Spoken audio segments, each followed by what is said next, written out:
WNSR, Nashville Sports Radio. Prescription products require an online consultation with a healthcare provider who will determine if a prescription is appropriate. Restrictions apply. See website for full details and important safety information. Subscription required. Hey guys, did you know there's a generic form of Viagra that works just the same but is 90% cheaper? And you can get it online? Just go to 4hims.com/joy. At Hims, you'll get a free medical consultation, discreet shipping if prescribed, a 100% online process, and trusted generic alternatives to the biggest brands at 90% off. That's right, get generic for Viagra, the same active ingredient as brand name Viagra, but 90% cheaper. It's the same medication you get from your doctor, but with zero copay, no expensive appointments, and no awkward face-to-face conversations. To start your free online visit, you need to go to this exclusive address, 4hims.com/joy. That's 4hims.com/joy for your free online visit.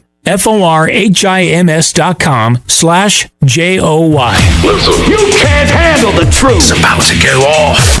Live from the WNSR Strike and Spare Studios, Just a bit outside. it's the McFarland Show with Darren McFarland and Fox 17's Justin McFarland. Show me the money! Call now at 615-844-5600. Alrighty then. Now, the McFarland Show with Darren and Justin.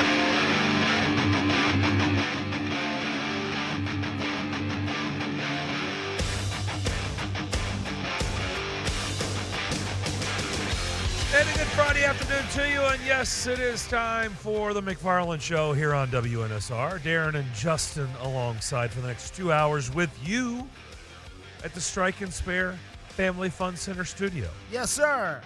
Devlin is also along for the ride. His last name is not McFarland, but No. he is here with us as well. It is a Mick, though. It's not a McFarland. That is true, but not quite McFarland, no. The same, But that's okay. the same zip code. Yeah, he's down the block a little bit. Yeah. That's all. Yeah. Nothing wrong with that. Same neighborhood. Yeah. You know? And it's nice. It's a nice neighborhood. I like it. Yep. We got a lot of things to get into today. We do. About 15 minutes, we'll catch up with Emma Lincoln, who is the Predators beat reporter, and they are officially on their break. And I'm wondering if this is a good time for a break for the Preds, It would because not seem. they're playing really good hockey right now. 3 Yeah. wins against 3 really good teams, and they come away with a much-needed 6 points since Saturday's win over L.A., Tuesday's win over Winnipeg, and last night's victory over the New Jersey Devils. They handed New Jersey just their 3rd loss in regulation this season on the road. They came into the game, I think, 18-2-2 on the road this season. Yeah. New Jersey. Yeah. On the road. Yeah. Now they're 18-3-2. Strong effort last night by the guys in gold, and really a team effort. I mean, everybody got a piece last night. There were goals to pass around. The Forsberg and Grundlin and everybody's getting a little piece. So it's just a good night to spread the love for the Predators, and hopefully, they can carry that over. Although you're right, Darren, with 2 weeks off, by the time you get back, whatever chemistry you had or whatever mojo you had going is pretty much done at that point. Because everybody's going to go their separate ways. The guys are going to get on flights. They're going to go, I don't know if they go back to Europe in some cases or, whatever they do. I'm not sure how the NHL break is structured where guys would go that far back. But surely they go spend some family time and some time away from hockey.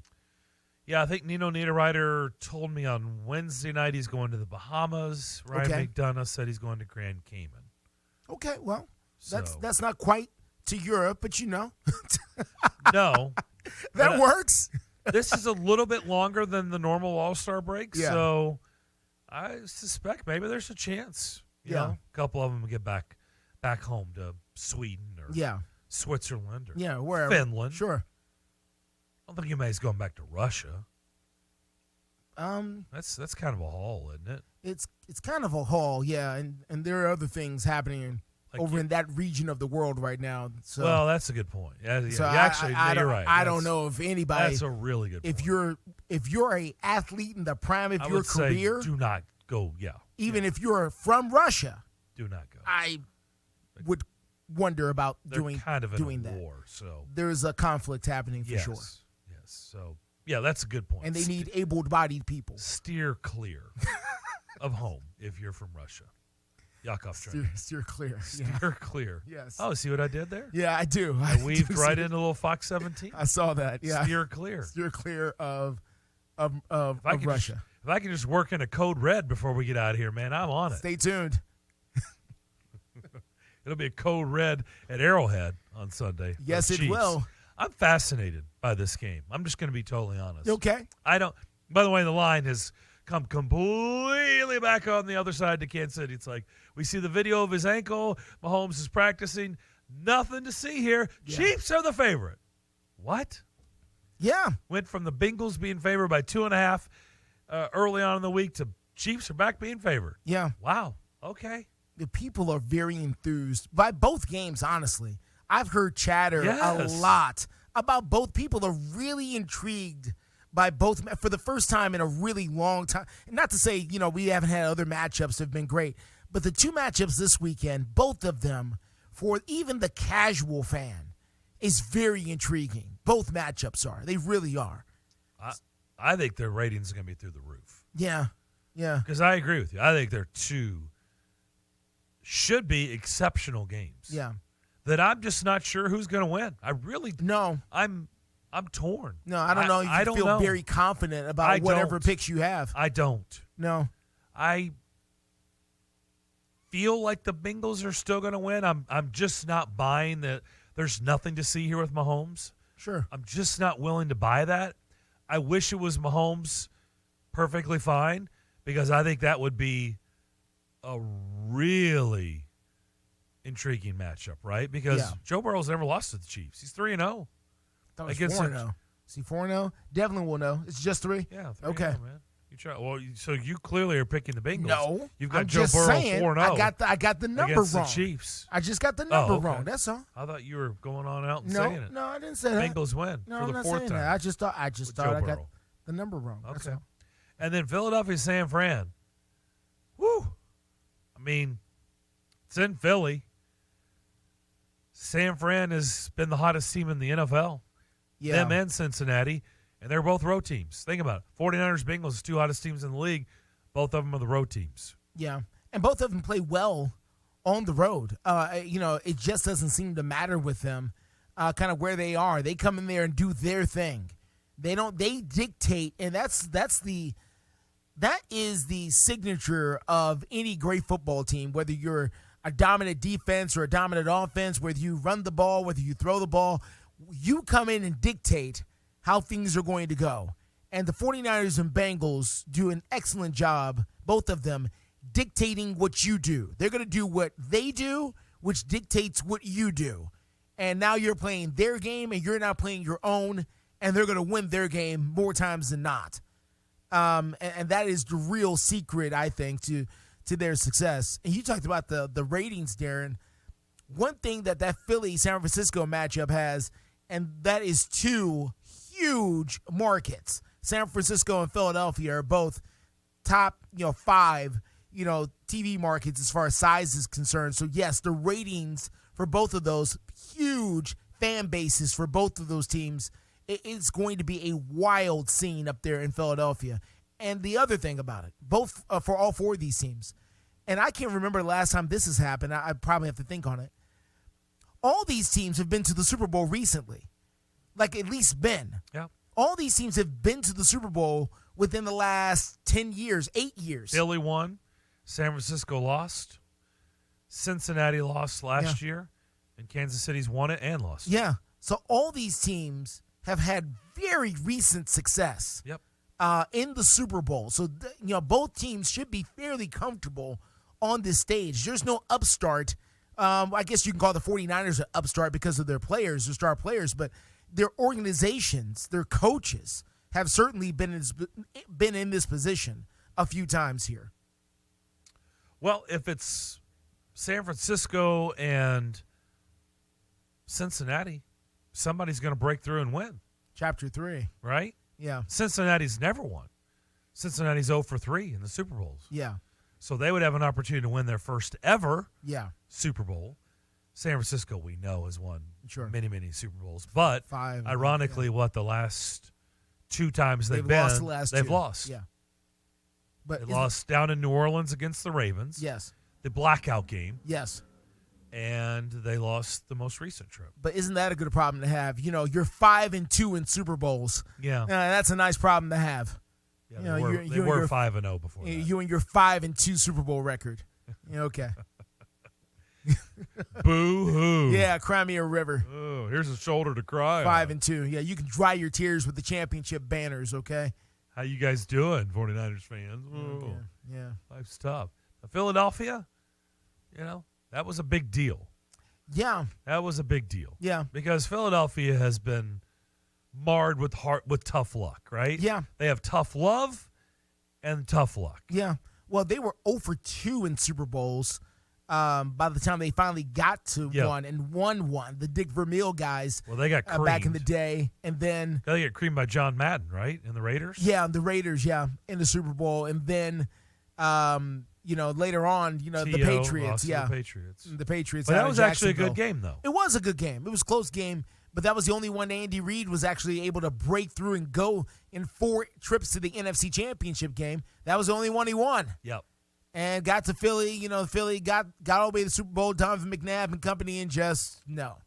So, Philly winning the Super Bowl was a big deal because they are one of those established NFL franchises like the Browns and like Detroit who had never won a Super Bowl to that point. Browns have never been to a Super Bowl. Yeah, neither have the Lions have never been to a Super Bowl. No, they got old NFL championships. Jaguars have never been to a Super Bowl. No, they're 12 teams. 12 teams That have never been? No. The have Houston never won. Texans have never been. Yeah, there's 12 teams that have never won the Super Bowl.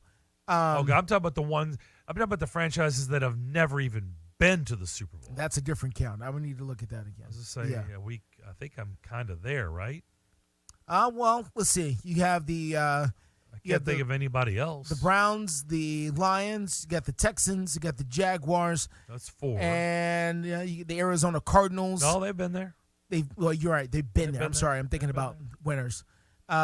See, been there. I guess maybe that Arizona is the could 4. have. By the way, they could have won it. Oh, they got real close. Could have won it. What a game that was.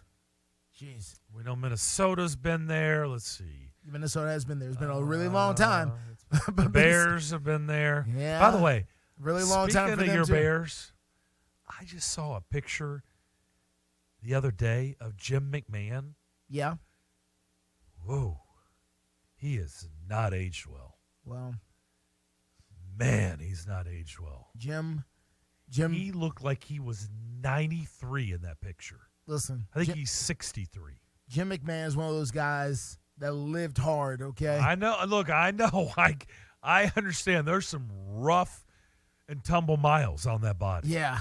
It's some on the field, some off the Yeah. field. Jim McMahon, high mileage.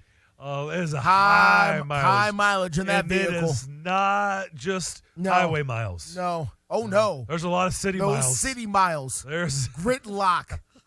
Potholes. there's a salt. Salt. Yeah. Salt and sand. Both. Eating away at the mainframe. Yes. A lot of birds. Oh, boy. Pooped Oh, on that car. A oh, lot oh. of birds. Big bugs. Pigeons everywhere. A lot of stuff going on A lot of cracks in the window. under the hood of Jim McMahon. From rocks. Oh, boy. Whoa. from the time that there was highway miles. No, I'm serious. I was like, is that Jim McMahon? And the person that sent it to me, funky they're like, QB. because they said, you'll never guess who this is. I stared at it for about a minute, and I was like, Jim McMahon? Question mark? And they're like, wow. You're one of the few people that have gotten that right that I've sent that to. And I was like, well, the face still kind of looks the same. But I was like, but I was really thrown off.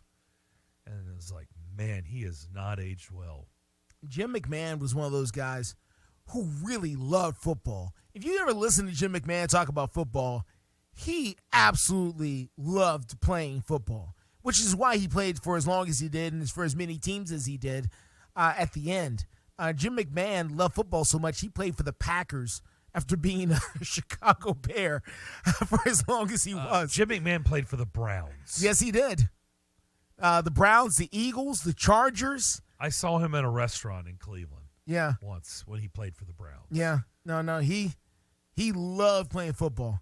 He was on that Ryan Fitzpatrick plan. He was taking the NFL tour. Most people do not remember him with the Packers and the Browns. That's Packers, Browns, Eagles, Chargers. He was everywhere. Chargers? I don't remember Chargers. You remember Jim McMahon? No. Look it up. It's there.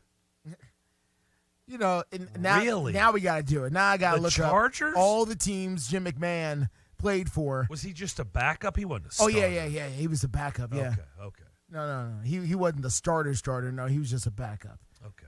So. The Rams are going to hire Mike, not Matt. Don't call me Matt. Mike LaFleur as their new OC, who, of course, was let go by the Jets. Mm-hmm. Mike LaFleur, new OC with the Rams. Yikes. Well, I mean, the OC spots are going to go, they're starting to fall here.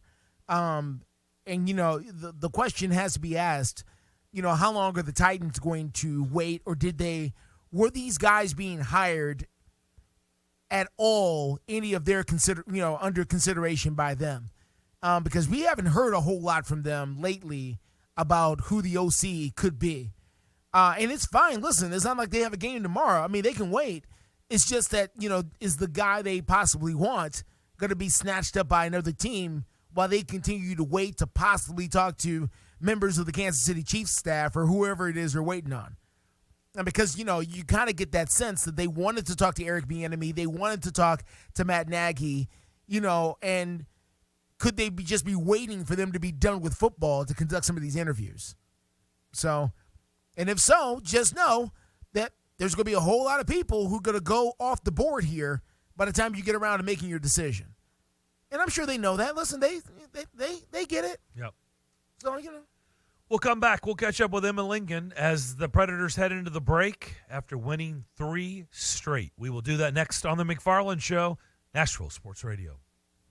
I always wanted to learn Spanish, but I never thought I'd have the time.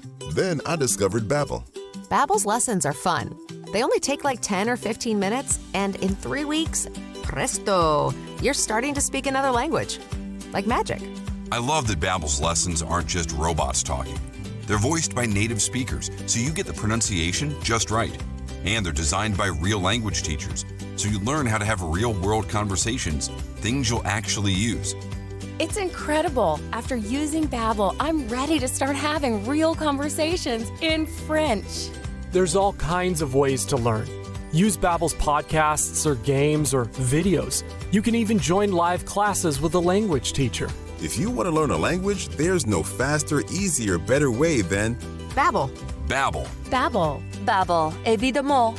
Go to Babbel.com to try for free. That's Babbel.com. Babbel.com. Are you over 50? Would you like to get up to 33% more income in retirement? Then call now for this free book, Annuity Do's and Don'ts for Baby Boomers, from a leading financial firm on maximizing your income in retirement. That's right, free. This free book reveals little-known truths about annuities in simple-to-understand terms that will help you make the right choices before buying an annuity. And it's free. As a bonus, we'll also throw in a free annuity rate report summarizing the rates and benefits from financially strong insurers.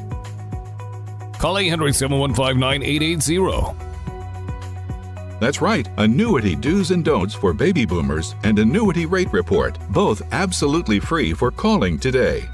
Call 800-715-9880. That's 800-715-9880. Sponsored by Annuity General. Producers have the appropriate licenses for the products they offer. Increased income is possible using strategies suited to your goals and may require buying multiple annuities and holding them full term. Needing a snow day? How about a dough day? Instant games from the Tennessee Lottery are bringing winning flurries and drips of cold, hard cash. With chances at breathtaking top prizes up to $4 million. Sled to your nearest Tennessee Lottery retailer and score a chance at a dough day. Only from the Tennessee Lottery. Game-changing fun. Please play responsibly. You have a 90% chance of surviving a lightning strike. You have a 98% chance of surviving a shark attack. You have a 99% chance of surviving a snake bite. But you only have a 50% chance of surviving a crash if you aren't wearing a seatbelt. Your truck may be tough, but a seatbelt makes it tougher. Buckle up in your truck. Brought to you by the Tennessee Highway Safety Office. It's a Bill King Show. If Nick coached another 7-8 years, I would not be shocked at all. I wouldn't be. Now, I'm not predicting it because I don't think you can predict that kind of thing. We don't know that. If he coached to 80, I would not be flabbergasted. Weekday mornings beginning at 6 on Sports Radio 560 on 95.9 FM.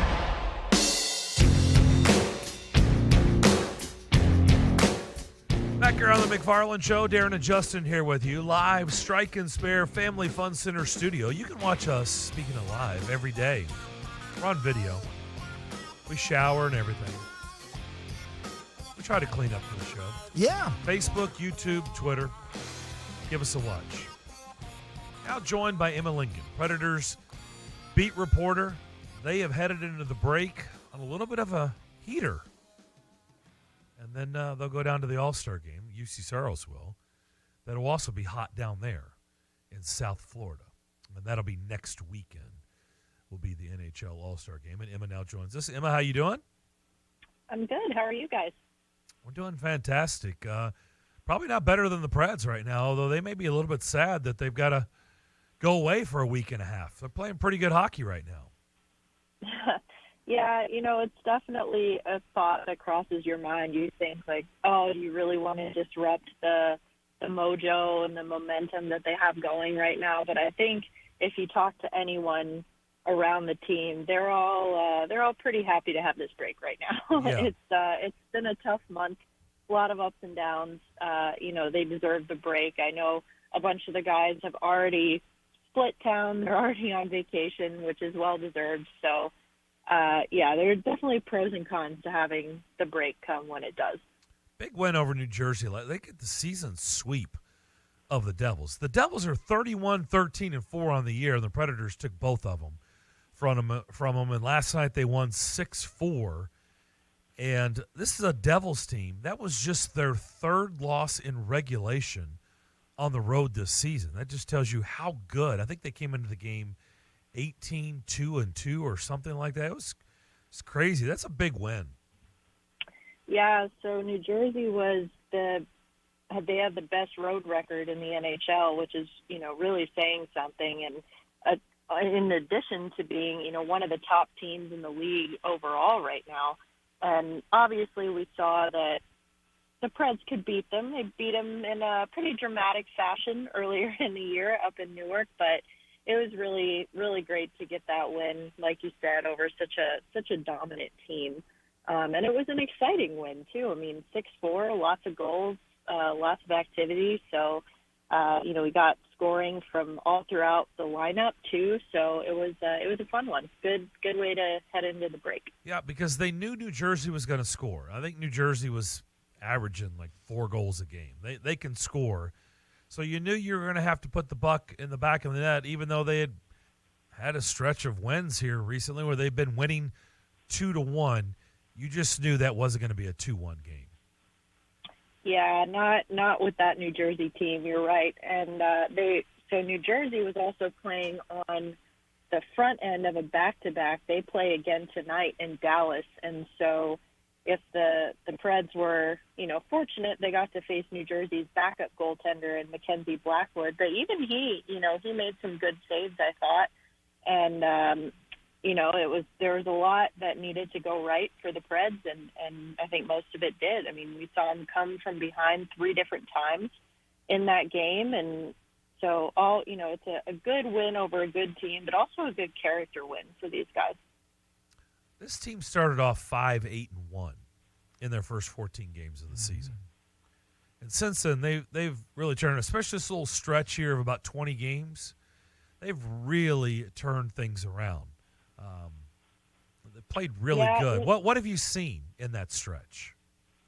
Well, I say this a lot, I feel like, but it's a long season, and there are bound to be ups and downs, even for a top, a first place team like New Jersey. I mean, they've had some downs to this season too, and so they're just going to hit at different times. And for the Preds, I think, one of the biggest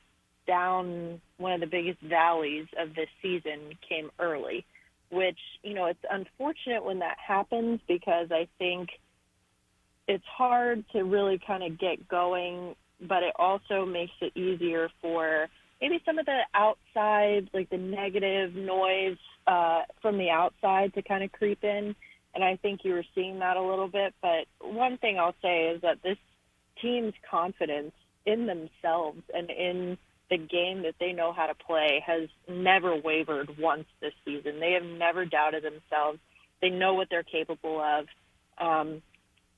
They had a team meeting after they lost in St. Louis, and from everything I've heard, they're pretty hush-hush about exactly what was said, but I think it was a very honest, very blunt, brutal, to-the-point meeting where they, really kind of called on themselves and on each other to really step up, and I think we're seeing that now. The team went crazy when Cole Smith finally broke through the other night. I think it was, Saturday night against L.A. I'm losing track of these games. Winnipeg, L.A., one of these games. And he broke through for his first goal of the season. They went nuts. Got a little behind-the-scenes look of, the helmet being placed on him and the excitement there. I've seen over the years, they always have a theme, right? Whether it's the chain or, the dog on the bone, or what was it last year? The ace of spades or something, like a card. I don't know the story behind this. I'm dying to know, and I don't even know if you know or not. Or if you know, I want to hear it, but I don't know if you know, Emma. How did the whole helmet come about? Do you know? Well, so not entirely. It's funny because, we started the season over in Europe, in Prague, and we have the preseason exhibition game in Bern, Switzerland, which is Roman Yossi's hometown. And when we were there, someone had bought some traditional Swiss hat, and they used that as the in place of the helmet when we were over in Prague and won the 2 games over the Sharks. And so I thought that was going to be the thing for this year. We're just going to have this kind of goofy looking Swiss hat that they're going to use, but then came back and this Captain America helmet showed up, and I'm not entirely sure of the story, but that's definitely something I can find out after the break.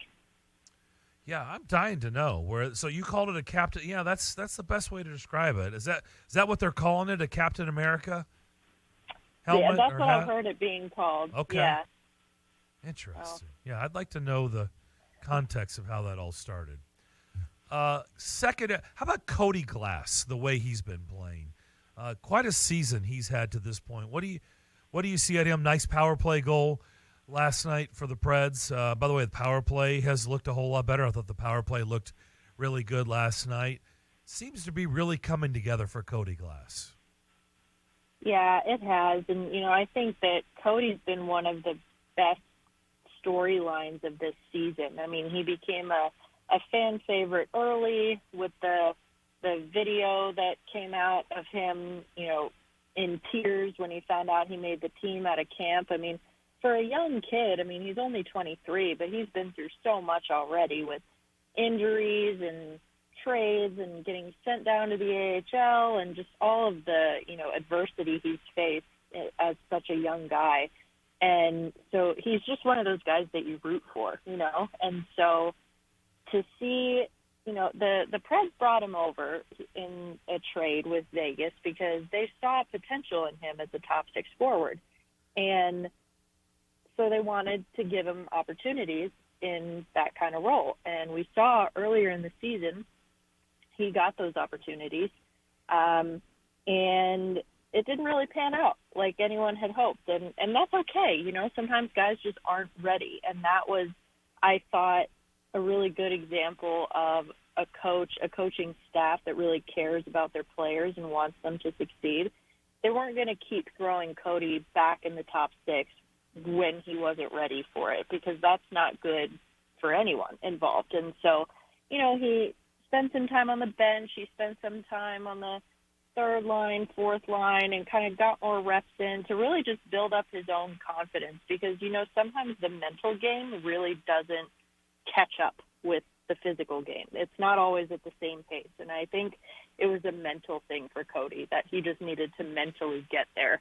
And, now he's playing on the top line with Philip Forsberg and Matt Duchene. And I think if you had asked him a little earlier in the season what it would be like to play with those guys, he'd probably sound almost a little starstruck. But now you can just see the confidence he has, and he's like, yeah, I deserve to play with these guys. I know I belong here. Like, I know that this is what I'm capable of. So, and now the rest of us are starting to see it, right? Because he's been producing at a really high level, and it's great to see everything kind of coming together for him.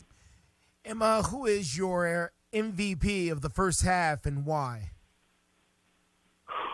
I think I'm going to have to go. This is probably an easy answer with the All-Star game coming up, but I'm going to have to go with UC Saros in goal. I mean, as Darren mentioned earlier, there were a lot of ups and downs, and specifically a lot of downs in the first part of the season. And one guy that was never really down was UC. And even when the rest of the team wasn't producing in terms of scoring, he had never really wavered, and he always gave them a chance to win, even in games when, frankly, they probably didn't deserve to. So he has now a well-earned spot on the All-Star team in Florida next week, and so I would have to say Juice. He's just been great for this team. I can't help but to notice the road record versus the home record is very, very different. What is it about playing at home, and what is it about the struggle being on the road for this team so far?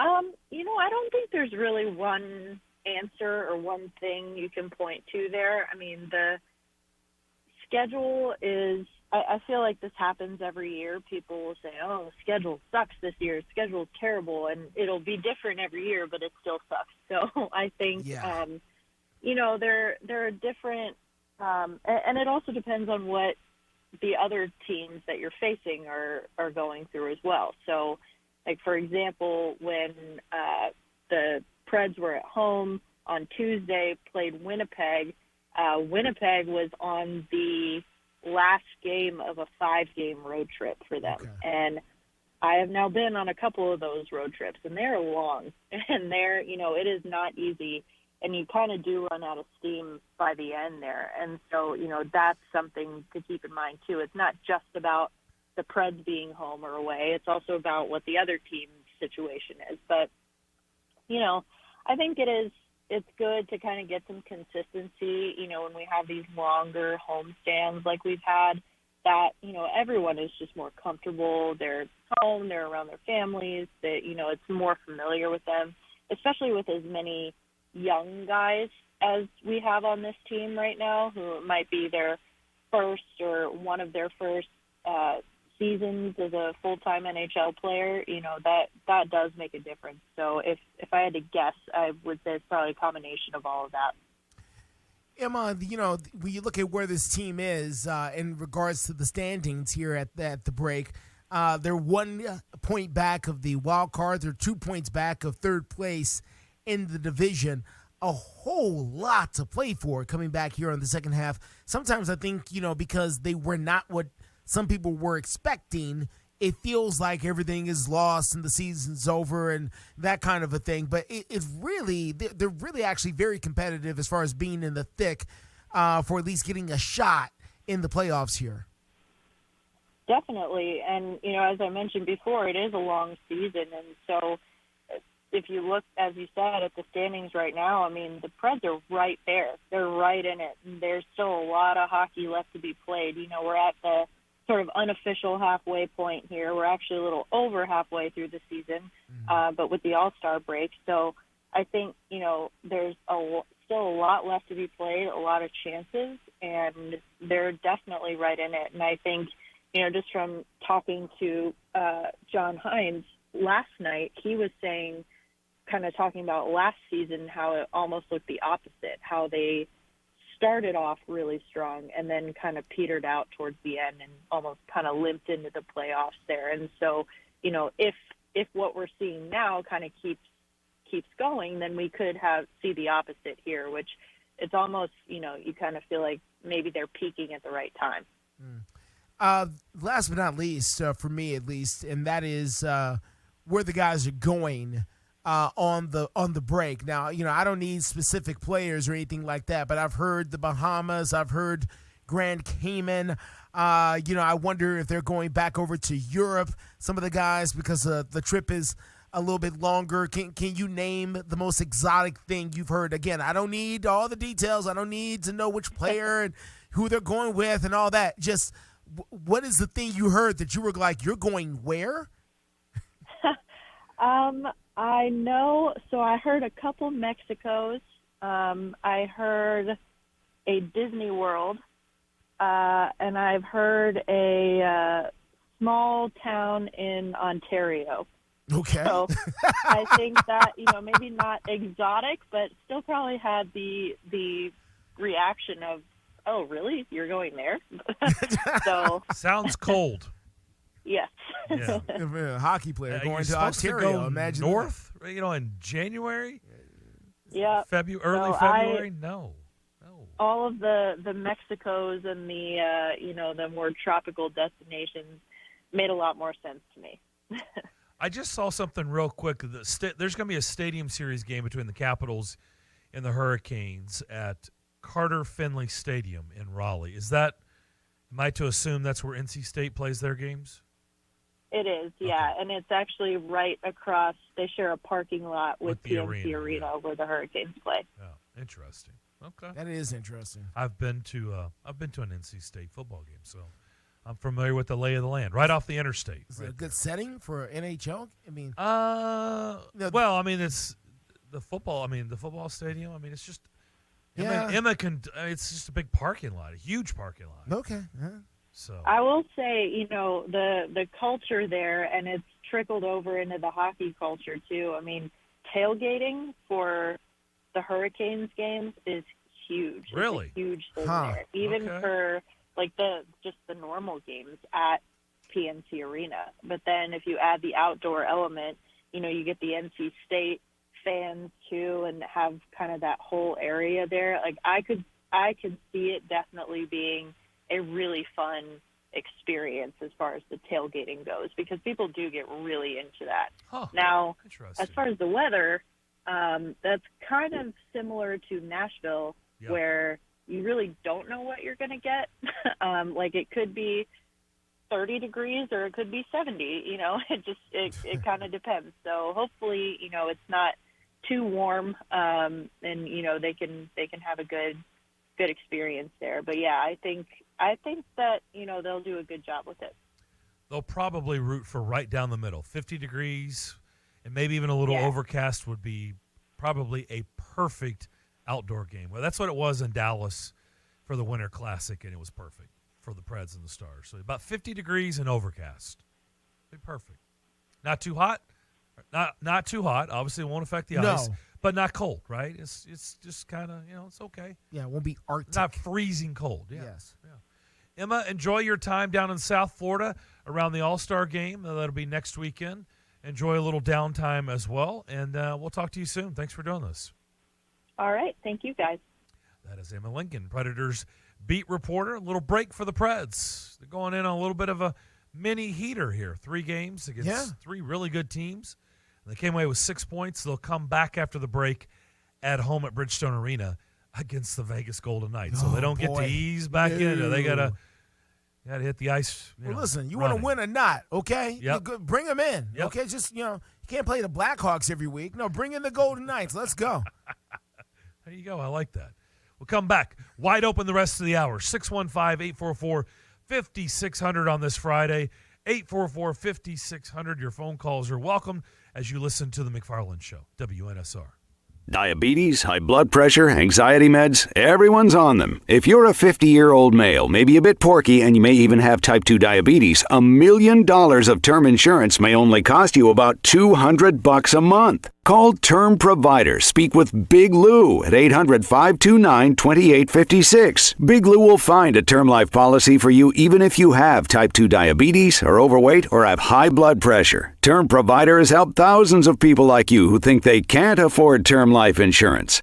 To buy $1 million of affordable term life for you, all you need to do is call Big Lou at 800-529-2856. Lou will make sure the scales are tipped in your favor. Call 800-529-2856. Big Lou will answer your call and work to fit you into a term life policy that you can afford. Remember, Big Lou's like you. He's on meds too. For affordable term life, call 800-529-2856. Attention. If you owe back taxes to the IRS, this message is for you. Congress has passed $80 billion in funding to more than double the size of the IRS. 87,000 new IRS employees means more audits, collections, and penalties. This will make the IRS larger than the Pentagon, State Department, FBI, and Border Control combined. Now is the time to call Civic Tax Relief. I owe the IRS $37,000. Civic Tax Relief basically represented me against the IRS, and by the time everything was completed, I didn't owe the IRS anything. Their tax resolution specialists can stop the IRS from taking money out of your paycheck. With Civic Tax Relief, they were able to save me upwards of $80,000 that I would have had to pay. For your free tax relief information, call now. 800-841-0908. 800-841-0908. I would recommend anyone who has a tax problem to contact Civic Tax Relief. 800-841-0908. Hey, Nashville, start your day the right way with Bongo Java Cafe, located in the lobby of the Omni Nashville Hotel. Bongo Java is Nashville's oldest local coffee company. Get your day started with a freshly baked muffin and wash it down with a hot cup of dark roast or hair of the dog blend. With free Wi-Fi, you can get some work done while enjoying a toasted breakfast sandwich. Beat the traffic. Treat yourself at Bongo Java Cafe, located in the lobby of the Omni Nashville Hotel, 5th Avenue, downtown Music City. Five-state forecast. Your exclusive National Sports Radio, WNSR Sky Scan forecast. Today's going to be sunny with a high of 54. A mainly clear night tonight, low 34. Sun followed by clouds Saturday, the high 58. Cloud showers for Sunday, high 52. Utilizing the resources of the Weatherbug Network on National Sports Radio, I'm WNSR's meteorologist, Jim Rinaldi. Sports Radio, WNSR.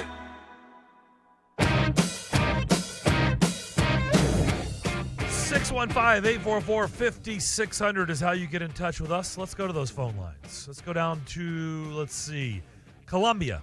Nate, you're up first. Welcome in. What's up, guys? Hey, Darren.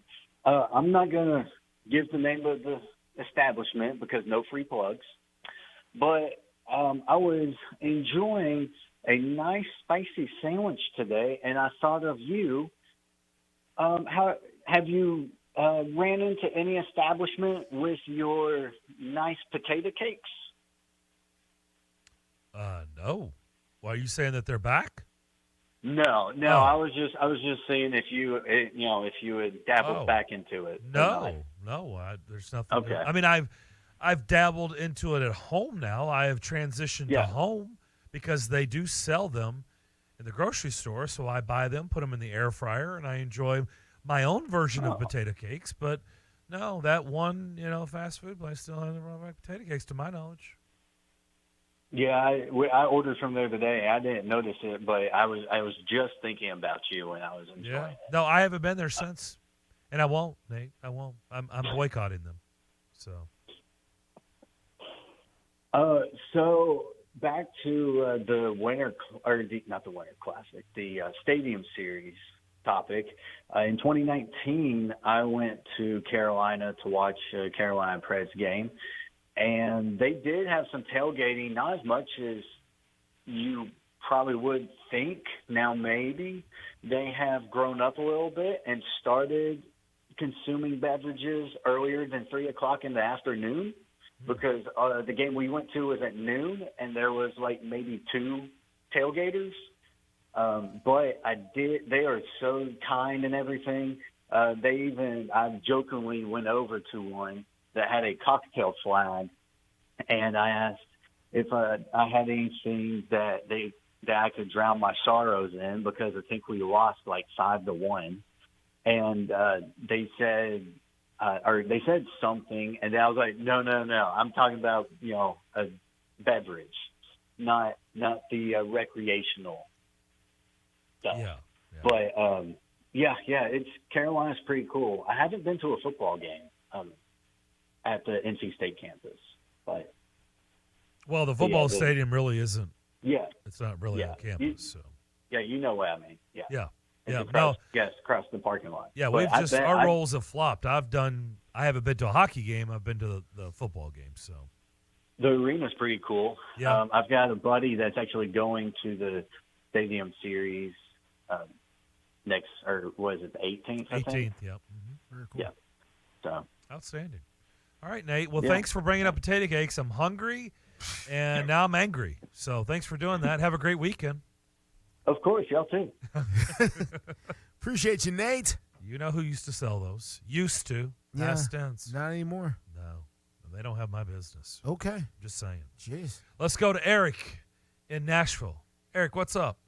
Darren, of course, I remember you were complaining about that particular fast food restaurant, that potato cake. I certainly remember that, because I would kid you about that, too. Yeah, I know. Nate just went right there, didn't he? Yeah. And bring up some old wounds. Yes. Pick those scabs right off. Yeah. Listen, I just want to talk about both the conference championship games, guys. I tell you, regardless of whoever wins, I think it's a Super Bowl that will make a lot of people happy, whether it's Kansas City and Philadelphia, Kansas City, San Francisco, Cincinnati, Philadelphia, or Cincinnati, San Francisco. I think all those matchups would be a good Super Bowl.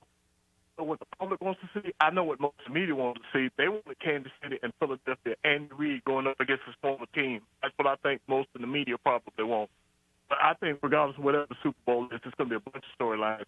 And I actually think, guys, I think both road teams are going to win. I could be wrong. I think San Francisco and Philadelphia is going to be a low-scoring game. Wow. I just don't see a blowout in that game. I just think because of San Francisco's defense, although it would not shock me if Philadelphia won. Somebody brought up, I didn't even think of. Do you realize Brock Purdy won more playoff games than Jalen Hurts, even though he's a more experienced quarterback? He's won 2. Jalen Hurts only won 1 because he was in the playoffs last year. Of course, they got beat up by Tampa Bay. And also in the AFC, I think it's going to be a shootout, but I like Cincinnati to win. But I love the trash talking. It's just hilarious how much that line is swung. And to me, I'm a guy. You got to prove it to me. Cincinnati's won every time they've matched up, and until Kansas City wins, hey, you got to go with Cincinnati. Even though Burrow may be the quarterback, Patrick Mahomes may be a better quarterback. But think of this: if Cincinnati wins, they would have beaten on the road. Joe Burrow would have beaten supposedly 2 best quarterbacks in the AFC, and Josh Allen and Patrick Mahomes. And even though some say he may not be the best quarterback, I think you got to give it to him if he wins. I'm not talking about talent-wise with Patrick Mahomes and the things he can do, but Josh Allen with the arm and the running ability. I'm talking about situation because Joe Burrow he thinks to defy the odds, and the way he's playing, you can't go against him. And I think their offense right now with their weaponry is better than Kansas City. That's just the way I see it. I think it's going to be a great matchup. Although if Philadelphia makes it, guys, the only reason I'll be pulling for them is A.J. Brown, even though I'm a Cowboys fan. But it'd be interesting, of course, to Philadelphia, Cincinnati, because there's a chance for A.J. Brown to get revenge from the team that eliminated him for the playoffs last year. But, of course, right here, of course, I don't know how Titans fans would feel about A.J. Brown. He won the Super Bowl with the Eagles. Some would be happy, but others would be furious for getting rid of him. It would just be more salt in the wound. Yeah. I mean, No, you're right. It would just be more salt in the wound. I can't imagine too many people be rooting for him. Yeah. I mean, I can't root against him, guys. I mean, even though the fact he took a lot of shots, of course, he probably goes social media if he does win the Super Bowl back at Titans fans. And I think that he may be talking to Big Jeffrey Simmons, and I don't know. I can't remember who said it, but they said if you talk to him, should resign or something like that. He might tell him you shouldn't. So, but we'll see what happens all that off season, guys. I'll get off. Let you get some other callers. Y'all take care, and we'll talk again soon. Appreciate right, it. Eric. Boy, Eric had all the storylines down, didn't he? Oh, yeah. He had every one of them forgot covered. the Kelsey brothers, but yeah. Oh, yeah, there we go. There, slip that in there. Good job. Yeah. That's a good one. Add that one to the list. Add that one. I'm trying to think. Anything else we can think of? Let's see. As far as what storylines is are the whole concerned? Burrowhead? Well, where was that started? A Chiefs defensive tackle got up and said it earlier today or yesterday. Or or I think it whatever was yesterday. So I Yeah. know, but I missed the whole. Obviously, because they're of the- doing media avails. So because what was said? He's tired of hearing about. Oh, okay. Burrow being 3-0 against the Chiefs Okay. or whatever. So Okay. he's just providing a little kindling there. That's all. Okay. For the Fires, just let it go. Just let it go. I mean, No, that's it's true, roaring though. anyway. You so know just they've go ahead heard and that. let it go. Hey, what do you? Can you believe Joe Burrow? It says nice 3-0 Oh against my you guys. goodness! Joe I can't Burrow's believe it. 3-0. Extra motivation there Yep. for the. Yep. All right, we'll come back. Tony and Nolansville will get to you on the other side to close out hour number 1 of the McFarland Show. That's next. Make some big Memphis noise. Don't miss Ja, Darren, and your Grizzlies Sunday at 5 when they take on the Pacers. Score your limited edition matchup poster presented by Silvamo. Available on a first-come, first-served basis at multiple locations around the arena. Get hyped, get ready for a star-studded show, and secure your tickets by calling 901-888-HOOP or online at Grizzlies.com today. From Nashville's home of the Memphis Grizzlies, WNSR, Nashville Sports Radio.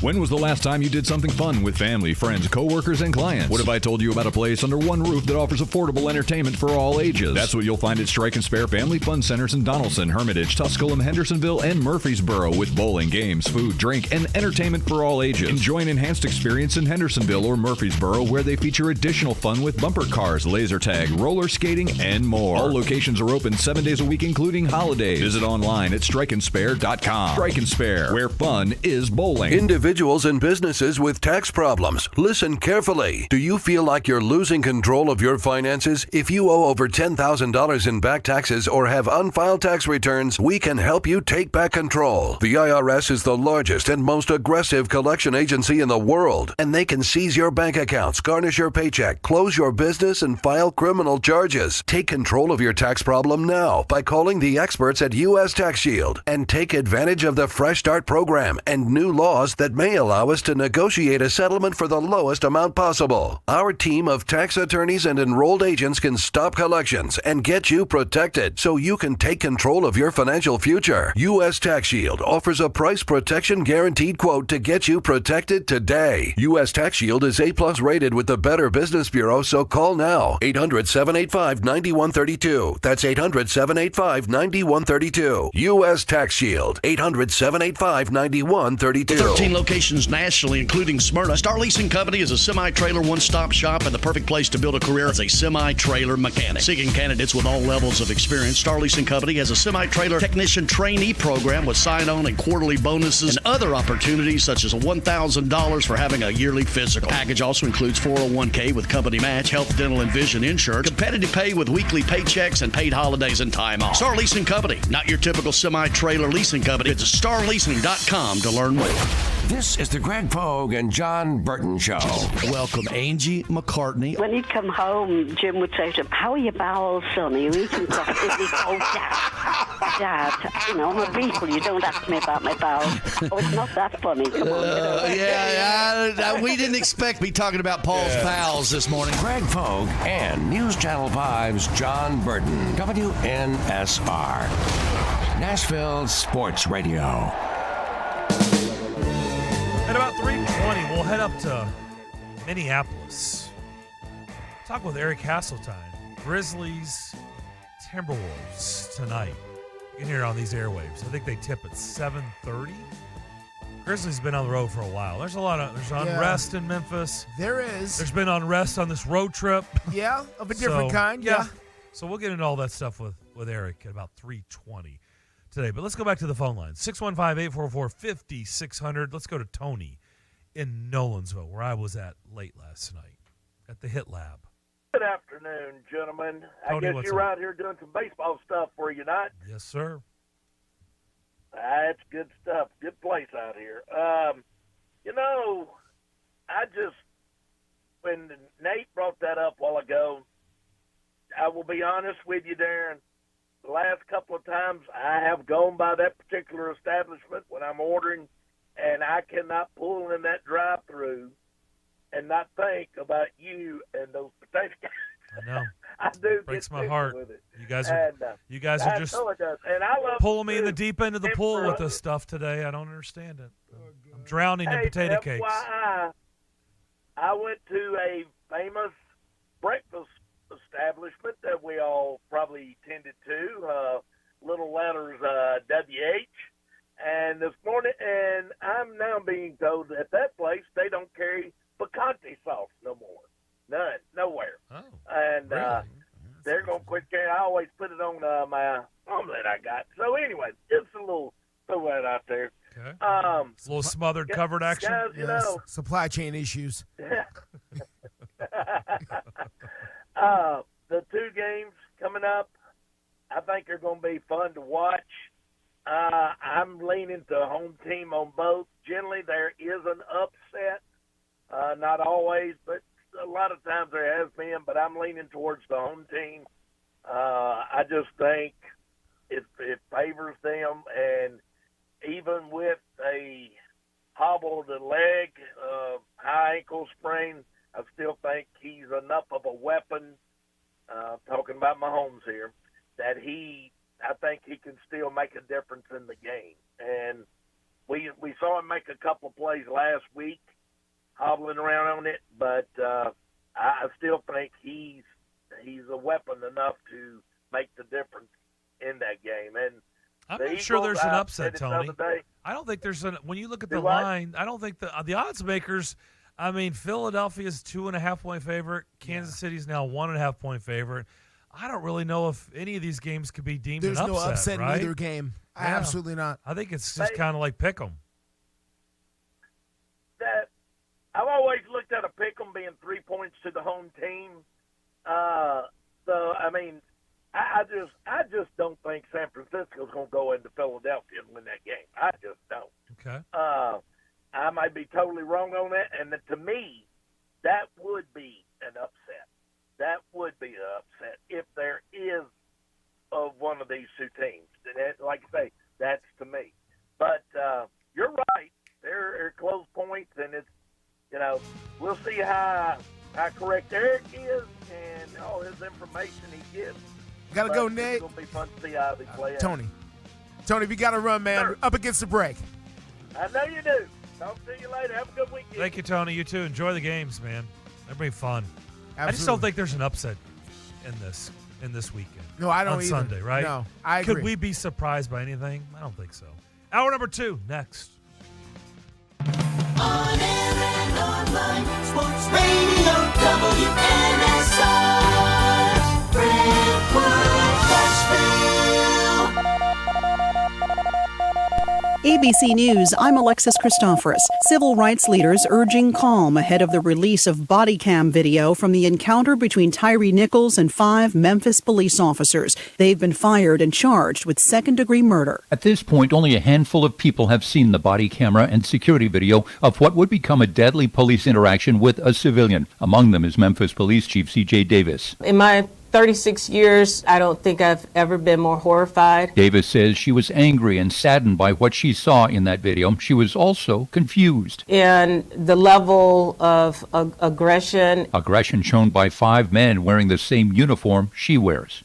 Jim Ryan, ABC News, Memphis. In San Francisco, police body cam video now released in the attack on Paul Pelosi, husband of former House Speaker Nancy Pelosi. Israeli police say a drive-by shooting outside a Jerusalem synagogue killed at least 7 people. Police say the attacker was Palestinian and was shot and killed. This is ABC News. Do you know what people see when they Google you? Search engines don't always get it right. And when they're wrong, it's your reputation on the line. So what do you do when you don't agree with your search results? Call Reputation Defender at 800-401-6681. Reputation Defender by Norton is one of the most trusted names in online reputation repair. We have over a decade of experience in fixing people's search results, and we can help you too. Using cutting-edge approaches, Reputation Defender pushes unflattering information down to lower pages of your search results, where few people ever look. We also promote the good stuff so that it rises to the top, letting you put your best foot forward. Your good name is too valuable to leave to the whims of a Google algorithm. You owe it to yourself to take control with Reputation Defender. Visit www.reputationdefender.com or call 800-401-6681 for free advice on your situation. 800-401-6681. That's 800-401-6681. WNSR, Nashville's Sports Radio. Are you over 50? Would you like to get up to 33% more income in retirement? Then call now for this free book, Annuity Do's and Don'ts for Baby Boomers, from a leading financial firm on maximizing your income in retirement. That's right, free. This free book reveals little-known truths about annuities in simple-to-understand terms that will help you make the right choices before buying an annuity. And it's free. As a bonus, we'll also throw in a free annuity rate report summarizing the rates and benefits from financially strong insurers. Call 800-715-9880. That's right, Annuity Do's and Don'ts for Baby Boomers and Annuity Rate Report, both absolutely free for calling today. Call 800-715-9880. That's 800-715-9880. Sponsored by Annuity General. Producers have the appropriate licenses for the products they offer. Increased income is possible using strategies suited to your goals and may require buying multiple annuities and holding them full term. Listen, you can't handle the truth. It's about to go off. Live from the WNSR Strike and Spare studios. Just a bit outside. Now back to the McFarland Show with Darren McFarland and Fox 17's Justin McFarland. Show me the money! Call now at 615-844-5600. Oh, righty there. Now the McFarland Show with Darren and Justin.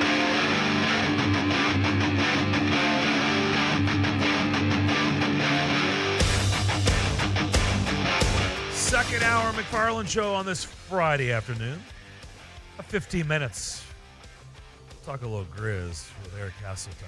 Right now, your phone calls are welcome. 615-844-5600. Nate tweets at us. Man, I really struck a nerve with D-Mac and the callers today. Nate, not really. We're having fun, man. I am hungry, though. Everybody's bringing up potato cakes. Yeah.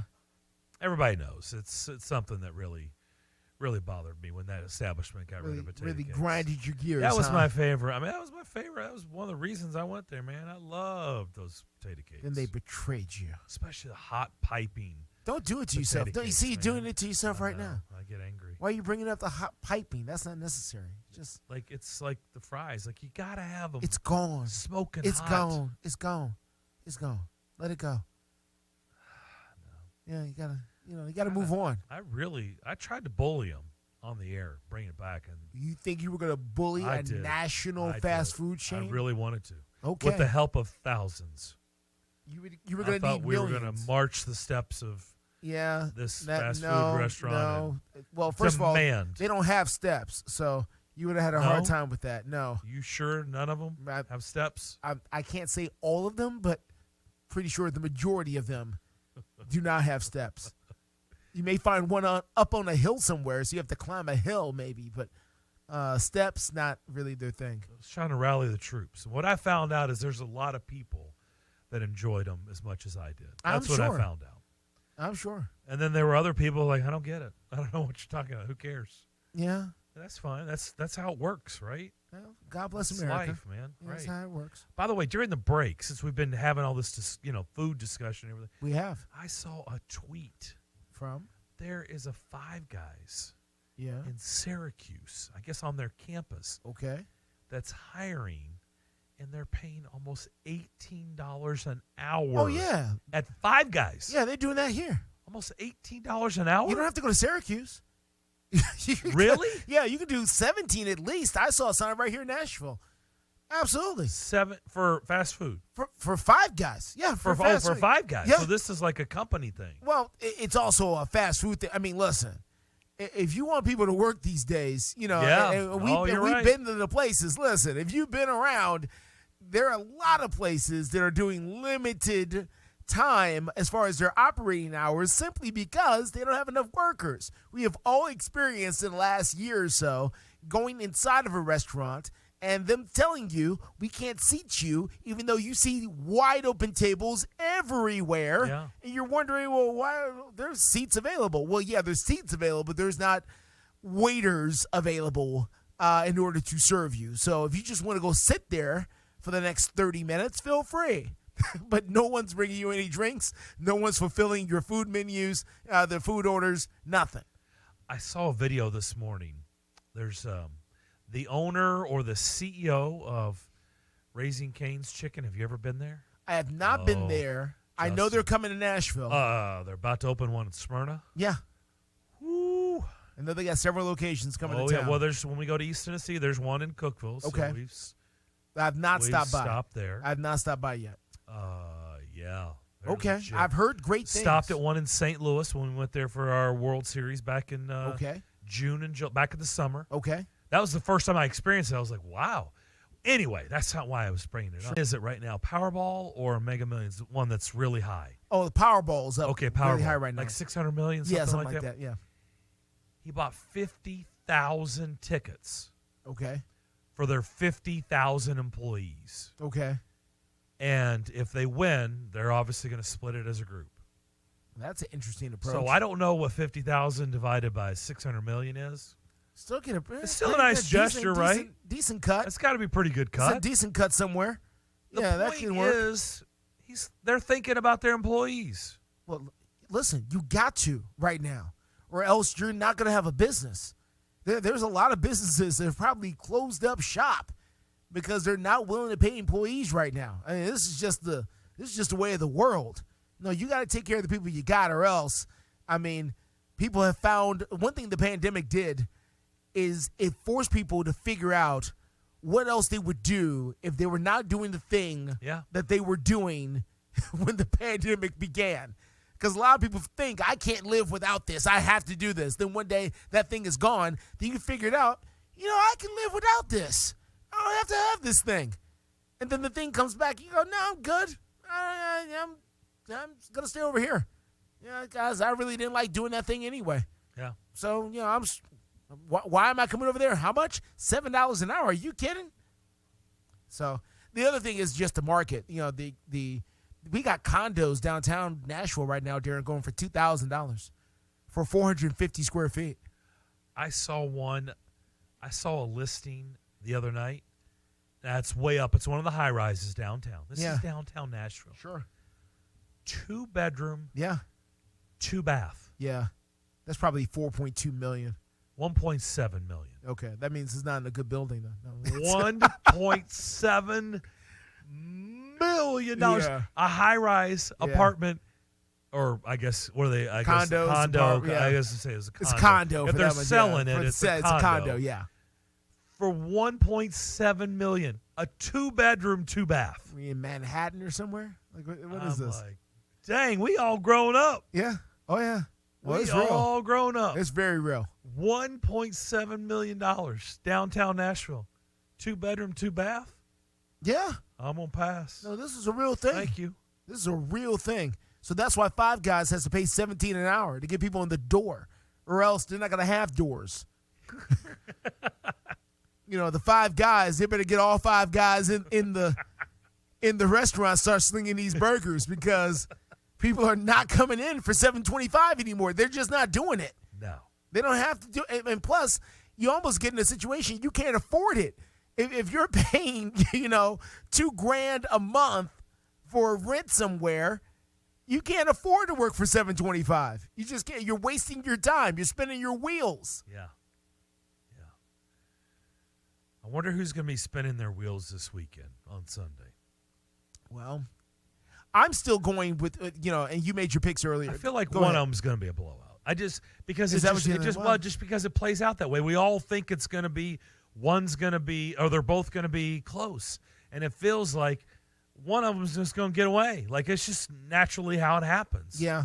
We've seen enough conference, championship games over the years that get lopsided. They do. When we think they're going to be good games. Yeah, somebody comes in flying high and, gets smacked in the mouth and, it's over before it really gets started. I'm notoriously bad at conference championship games. Notoriously. Like, I miss them almost all the time. I know that about myself. I recognize that about myself. I know I'm bad at I don't know what it is about conference championship games in particular where I just cannot get them right. So with that said, I'm going to go ahead and make my selections. But just know I'm bad at conference championship games. Bad. Like really bad. So here we go. I'm going with the Philadelphia Eagles to win over the 49ers. So that means the 49ers, congratulations. But I believe strongly. As you know, so you can tell Devlin is dying to hear who you're going to pick in the end. Well, he's writing things down over there, I'm sure, so he can place his bet. He's got it pulled up right now. He's on the app. For the love of please pick Kansas City. He's please. on the app there. He's begging you to pick the Chiefs. Philadelphia, I just feel like has I feel like Philadelphia has more weapons here to win this game. I know San Francisco's pretty loaded on the defensive side, but I think Philadelphia's got enough to eventually overwhelm them somewhere down the line. I don't think they can cover everybody. So I'm going to go ahead and go with Philadelphia here for the win over San Francisco. The other game there, Kansas City and Cincinnati. Yes, definitely, to make you happy, good sir, I'm going to go with your Kansas City Chiefs, only because I think Patrick Mahomes is the best quarterback in all of football, even with a hobbled leg. Not to say Joe Burrow stinks. I'm not saying that. This is not either or. We have to stop doing that in society. Just because you pick against one person doesn't mean the other person stinks. That's not what I'm saying. I'm just saying I like Patrick Mahomes because I think Patrick Mahomes, and this is something else, Darren, I wanted to get to very quickly. And what I've been trying to tell a lot of people on social media and group chats and things like this. And Darren, you and I have seen this movie before. I think Patrick Mahomes is a guy that's going to win multiple Super Bowls at some point. He's already got one. I think he's going to get another one, and it could be this year.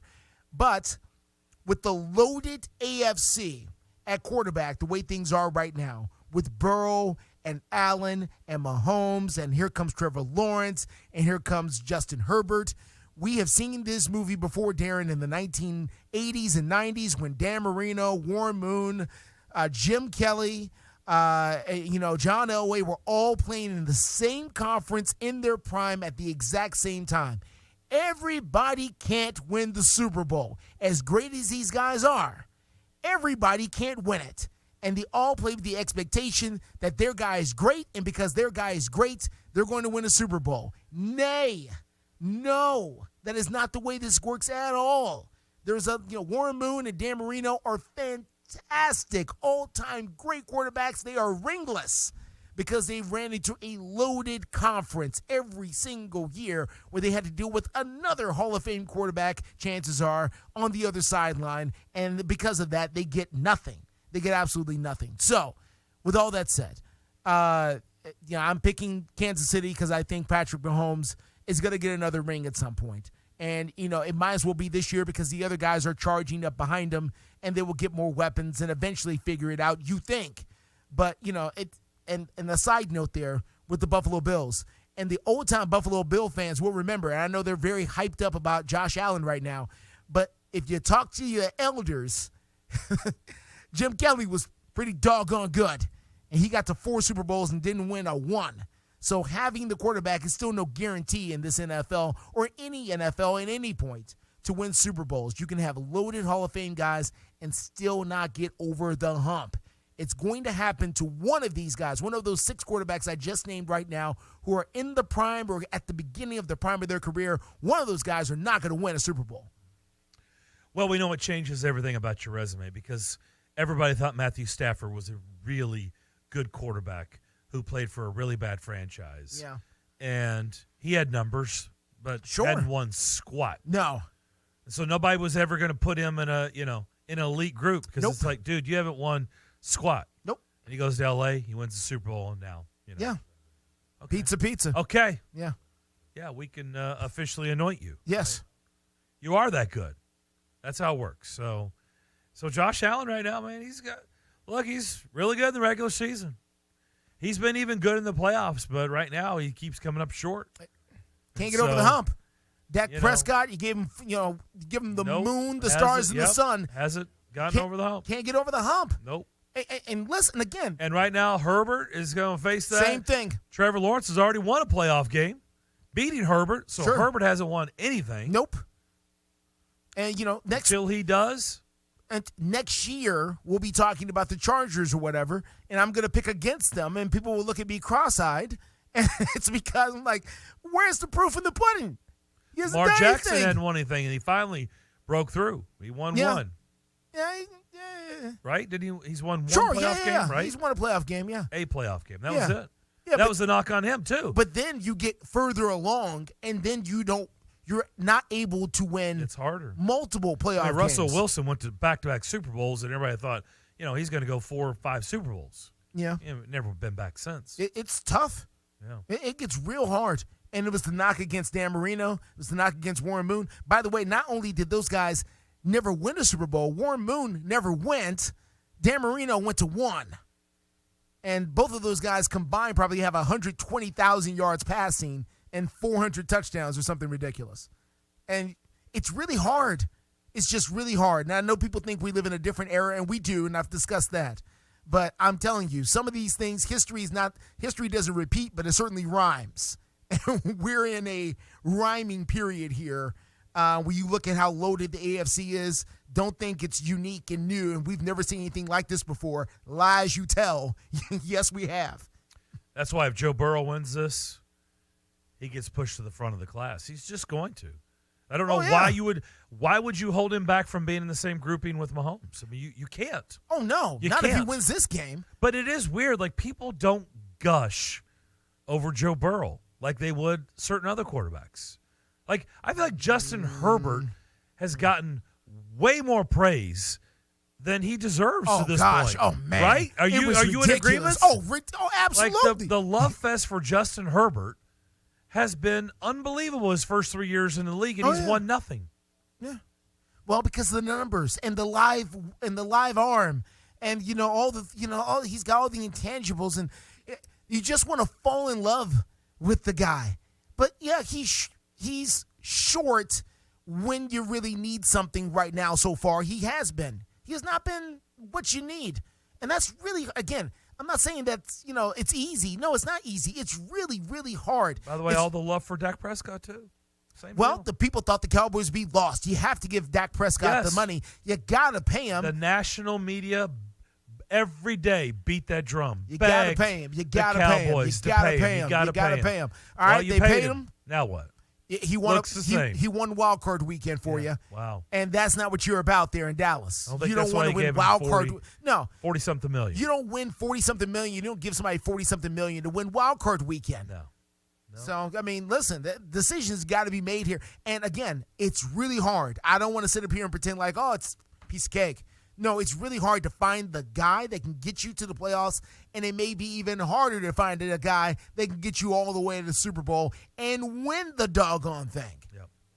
We'll come back. We'll talk to Eric Castletime. We'll do that next year on the McFarland Show, Nashville Sports Radio.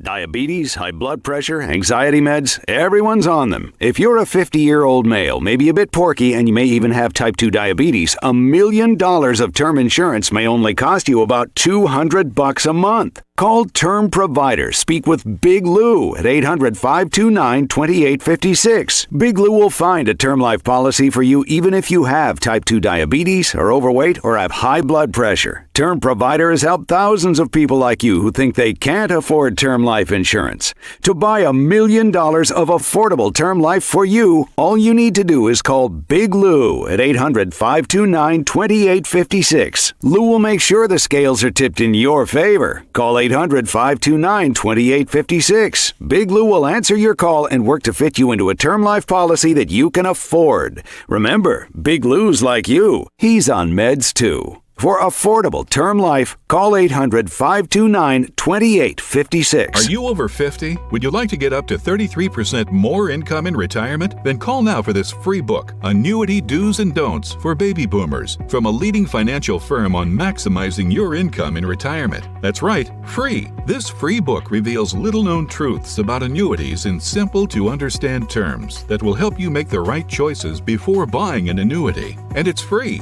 As a bonus, we'll also throw in a free annuity rate report summarizing the rates and benefits from financially strong insurers.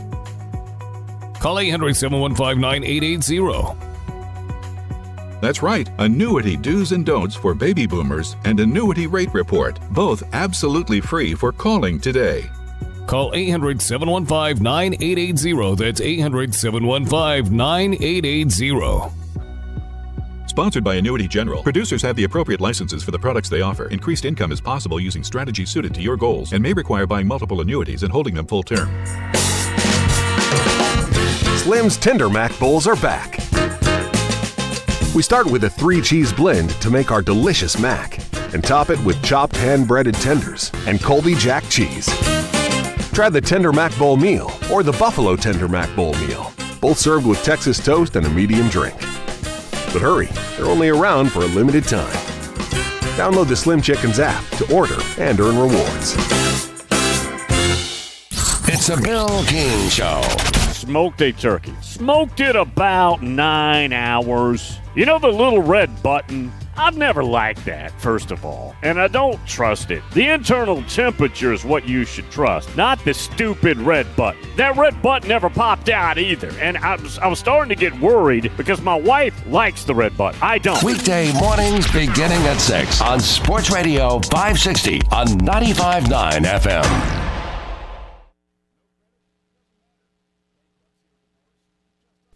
Back here on the McFarland Show. No bump music coming back. That's okay. It's okay. We don't need the bump music anyway. We don't need your stinking music. We're fine. Darren and Justin here with you. Live Strike and Spare Family Fun Center studio. Let's head up to Minneapolis. Let's bring in the voice of the Grizzlies. Eric Hasseltine is standing by. Tonight, they'll tip at 6:30.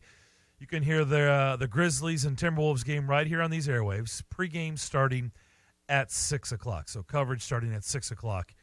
Here tonight on WNSR. Eric, how we doing? Trying to stay warm. Oh, yeah. What's the temperature in Minneapolis? Minnesota, Is yeah. it like 1? It's a balmy, I think 10, maybe 11. Yeah. The wind blowing makes it less. It's a dry cold, though, as we like to say up here. Kind of like it's a dry heat when it's 110 in the desert. I don't understand any of that. I know when I went outside for lunch, I opened the door, and the wind hits you like literally like a haymaker. And then walking down the street, it was so windy in this corridor to the restaurant I was walking to, it almost knocked me over. I felt like a pitcher at Candlestick Park back in the 80s, getting blown off the mound. So, but it's, hey, look, can't complain. The first 4 stops on the tour this time were nice weather, so it's just sunny and cold. And I'm looking out at Target Field out of my window right now where the Twins play, and I'm thinking, wow, they're going to play baseball there in like 2.5, 3 months, and I would never even want to think about setting foot on the baseball field right now with the way the wind's blowing. Well, the good news for you, and I know you know this, the Target Center is roofed, so it'll be nice and balmy inside. That rumor is true. They do have a roof on Target Center. I can see it from here. It is not a retractable building.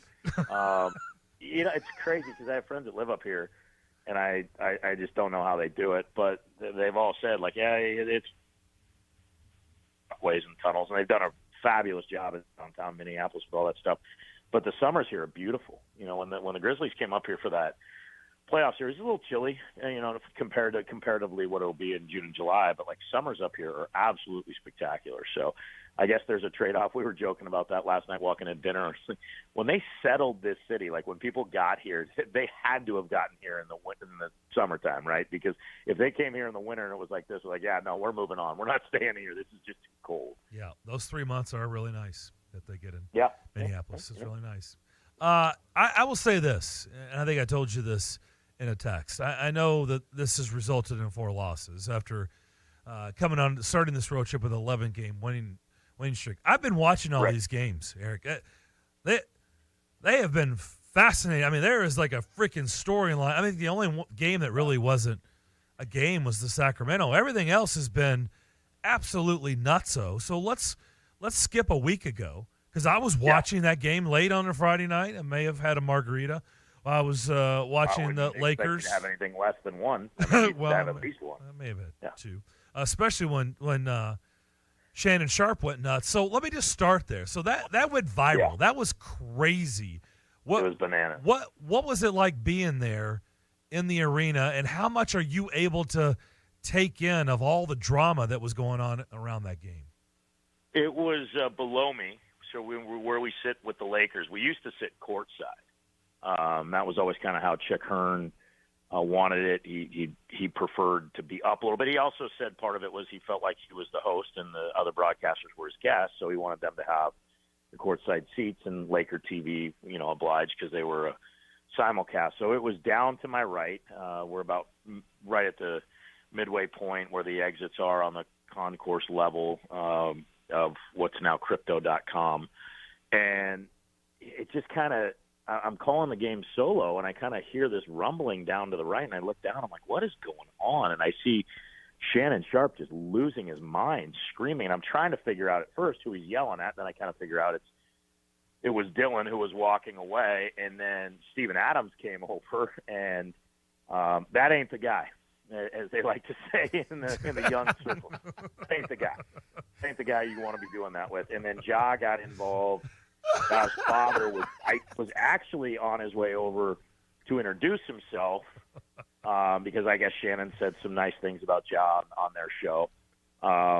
And then he barked at Ja, so T barked back. And then, it's just all this other stuff. To me, the problem with this was a couple of things. One, if you say something from a courtside seat to a player in any sport, whether you're on the third baseline in baseball, whether you're on the boards in hockey, whether you're sitting at the 40, 50-yard line in football, and you start chirping about their performance, this is not the normal realm where I saw people responding like, well, he said blank you to Shannon Sharpe, and that's how you start a fight. It's like, dude, nobody's going into your office and criticizing that you're not getting the job done to you because you're not in your home building. And so Shannon Sharpe, as well as anybody, knows that when fans do that, athletes are going to chirp back. This career has taken me in some very interesting places. I was actually at the game where Shannon Sharpe quieted 65,000 Raider fans with a seam route over the middle and sent the Ravens to the Super Bowl where they won. But, Eric, he never talked, especially to the crowd. He never talked. The things that were said, so that at that time, the Raiders, and I'm not sure how they do it anymore because it's been a long time since I covered the NFL, we were allowed to go on the field for the final 3-4 minutes of the game, usually 2.5, 3 minutes. You went down.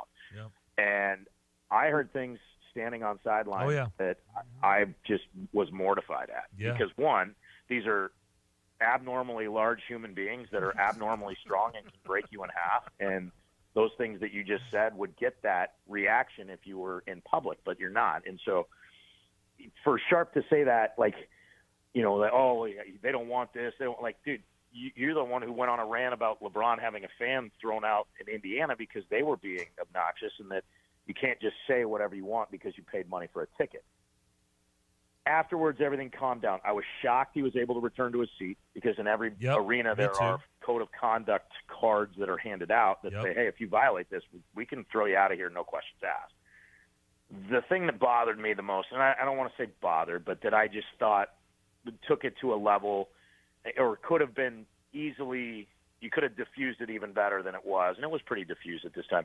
The apology it could have been condensed by 4 minutes. He didn't need to apologize directly to everybody on the air. I'm a big believer in if you admit you're wrong and you are wrong, and I've tried to teach my son this. To me, that I tell him, hey, what makes a man is when you're wrong, you say, hey, I'm sorry, I was wrong. I made a mistake, and please forgive me. It's a hard thing to do. But when you roll through all the names and individuals, it's just like, dude, we could have done this in 45 seconds, in my opinion, and it's just my opinion, and people may disagree with me. But you get on the air and you go, hey, everybody saw what happened Friday night. I made a mistake in how I spoke to one of the participants in the action. I inserted myself into a game I was not part of, anything other than a fan. My apologies for being a distraction. My apologies to both teams and to the people involved that took away from what was a truly terrific NBA basketball game. And it won't happen again. And then if you want to call LeBron or text LeBron or Jeannie Buss or Ja Moran or anybody else, do that on your own. I just thought it kind of made it sound like now we're going to focus back on me and let everybody know that I'm a humble man and do all this other stuff. And so, whatever. The problem was that it took away from what was a great game, and the Lakers did what veteran teams do to young teams, and they kind of imposed their will at the end. They They had no business they got winning the game that game. Slow down and maybe took advantage of some frustration there because of that, but I don't think that had an effect in the outcome. No, the Lakers had no business winning that game. I mean, good for them, they won, but they had no business winning that game. Well, and that's execution. The Grizzlies have to realize that, they got the ball in the hands of the guy they wanted to. They caught some breaks where who's now a former Laker after that game, Kendrick Nunn, fouled guys, and you could see the disdain from Russell Westbrook. But the fouling, I thought, disrupted the flow. So even though you didn't want to foul Tyus Jones or Desmond Bane, who he fouled, it ended up kind of helping their rhythm or taking the Grizzlies out of theirs. And when you have a final second play like that and you get the ball to your guy, you've got to space the floor better than the Grizzlies did there. They allowed a secondary defender to really not leave his man very far, sneak up behind Bane and poke the ball away. Now, a lot of times that's going to be a foul. This time it wasn't, and it cost you. But you've got to get the ball to a more secure location where there's more space, where if there are 2 or 3 defenders, that you can get away from it or make an extra pass to somebody else. And they do that. I think they win that game. But those are some of the things young teams sometimes do. They make a little mistake like that and it hurts you. And, yeah, the Lakers had no business winning that game. And it set a tone, unfortunately, for the trip. They came out flat in Phoenix, but they charged back. If you don't come out flat, you probably win that game. If you're making free throws, if you defend better, okay. How about flat? Eric, they're down 29. Yeah, well, that's flat. Yeah, that's flat. Well, they were alive. But then they hit an 80-footer. I guess they just need to hit 80-footers at the buzzer. Yeah. And that sparks them. Well, and the sad thing about that is the young man that hit it then had his toughest ball game I've seen him have as a pro in San Francisco. So, yeah, you're right, came out beyond flat. They were just not there. Phoenix was doing whatever they wanted, dictated the tempo. Grizzlies' offense looked stagnant. It looked slow, and then they kind of got their rhythm, but it was too little too late. Sacramento, they watched the Kings team just go absolutely meltdown hot, take their first 11 threes, and yet you're still right there in the ballgame at halftime, take the lead in the third. And I thought maybe kind of took that time to take a deep breath and go, okay, we got a chance. Well, the Kings said, well, now we're going to take it up another notch to test your legs because you played. That happens. Okay, I can throw that one out. But the Golden State one's another case of down the stretch execution on both ends of the floor. Should have won that game. That this team has to be better. Could have won the game. They could. So I want to ask you, Steph Curry, the throwing the mouthpiece. So again, let me ask you, what walking through? You're doing a game on radio. Right. So what? Take us through those steps of Steph Curry getting tossed. Did you think he deserved to get tossed? I think it's the second time he got tossed from a playoff game doing the same thing. What did you think? It's the third time he's been tossed for the same thing. Okay. And do I think he deserves it? I think the rule is there for a reason. It is an automatic. It's automatic ejection. This was not. Yeah, they didn't think about it. You're right. Left to interpretation. This is not, I know he didn't mean to do that. This is when you take a mouthpiece, any piece of equipment that is in contact with your body, especially in your mouth, and chuck it, and you throw it in the stands, you're done. Yep. Your night's over. You're no longer participating in the festivities of the evening. I was watching it the whole time. I saw him incredibly frustrated. The Warriors had just taken a shot, and were kind of trying to control the game. And then Jordan Poole takes a deep right wing three, and Curry was livid because he was calling for the ball. He comes down and just in a moment of lack of control, frustration, whatever you want to say, takes his mouthpiece and throws it in the stands. And I'm like, well, automatically I know that's a technical. And then thinking back to when he did it in Memphis, it was against the Grizzlies once too. He tried to throw his mouthpiece at the stand that holds the basket up, missed, it went in the stands, and it's like, okay, you're done. That's it. When you throw your mouthpiece in the stands, gum, anything like that, you're out. It's automatic. I don't necessarily agree with the rule, but I understand it. I think sometimes you can look at that and go, all right, well, yeah, he wasn't mad at an official, he was mad at his teammate. You get frustrated, but it's there for a reason. So it was kind of a shame, but in the end, it didn't hurt Golden State. And I just, you leave something like that open. I think it was more of a shame that we get 2-minute reports after games and find out, oh, yeah, well, we just looked at the replay, and Draymond set an illegal screen on the three-pointer that Klay Thompson took to go ahead, and it should have been called, and the basket should have never counted. It's like, okay, well, great, thanks for the confirming that we thought that it was an illegal screen, but it doesn't do us any good. We can't turn the lights back on, restart the game, and go, okay, well, we don't get those 3 points, and that's part of it too. Yeah, I mean, a missed call here or there is going to happen. So I look at this, and everybody's obviously concerned because you've gone on a road trip after winning 11 straight. You've lost 4 in a row.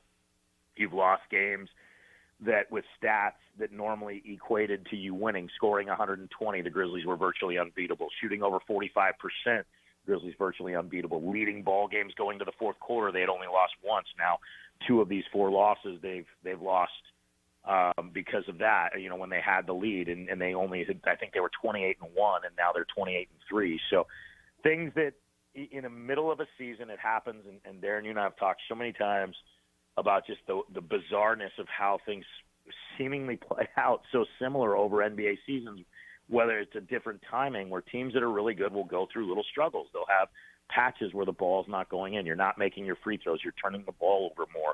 Your legs get a little tired, and teams are pushing at you. And as I was telling some of the guys in Memphis, this is a benchmark win team now for other teams in the NBA. They come into your building and you beat them. This is something you can point to and say, hey, we know we can do it. We beat the team that's right now second in the West that a lot of people think are the darlings of the league. And they've got to realize that. They're getting everybody's best. And Taylor Jenkins has preached to them this very same thing, that you're not sneaking up on anybody. And they obviously aren't going to sneak up on anybody because they're yelling that they're coming and they like to talk, and other guys take umbrage to that too. And that, I don't have a problem with that. Some people are saying, oh, they got to stop all the talking until they do this and do that. I said, you know what? I'm not going to tell a player, don't be who you are. If that's what you need to do to fire yourself up, do it. But realize when you do it, they're coming back at you. These guys aren't just going to lay down. And I think sometimes the Grizzlies are good enough and have played well enough at times where they get a big lead. And I wouldn't say they get complacent or anything like that, but they maybe lose a little bit of focus. And in this league, if you lose a little bit of focus the way teams can shoot the 3 now, big leads can go bye-bye in a hurry. And we've seen it, and the Grizzlies kind of flipped that script on Phoenix, but weren't able to come all the way back. Other teams have done it to the Grizzlies, and now I think these final 30-plus games, they've learned some valuable lessons on this trip. Hopefully they implement them tonight. Yeah, Eric, two quick questions for you. And number one is about the road. And I just looked it up here. Only 2 teams of the 15 in the Western Conference are above 500 on the road. Only 2. It's brutal. I mean, so, and listen, you've been doing this forever. Is that normal? Is that is this how it's always been going? We just didn't notice before the teams are so bad on the road? No, I don't think it's bad. I think it's the teams at home are good, and I think you've got more depth and more parity in this league than we ever have before. Teams are able to basically, I don't know how to say it. They're able to keep their players. Denver is an organic group.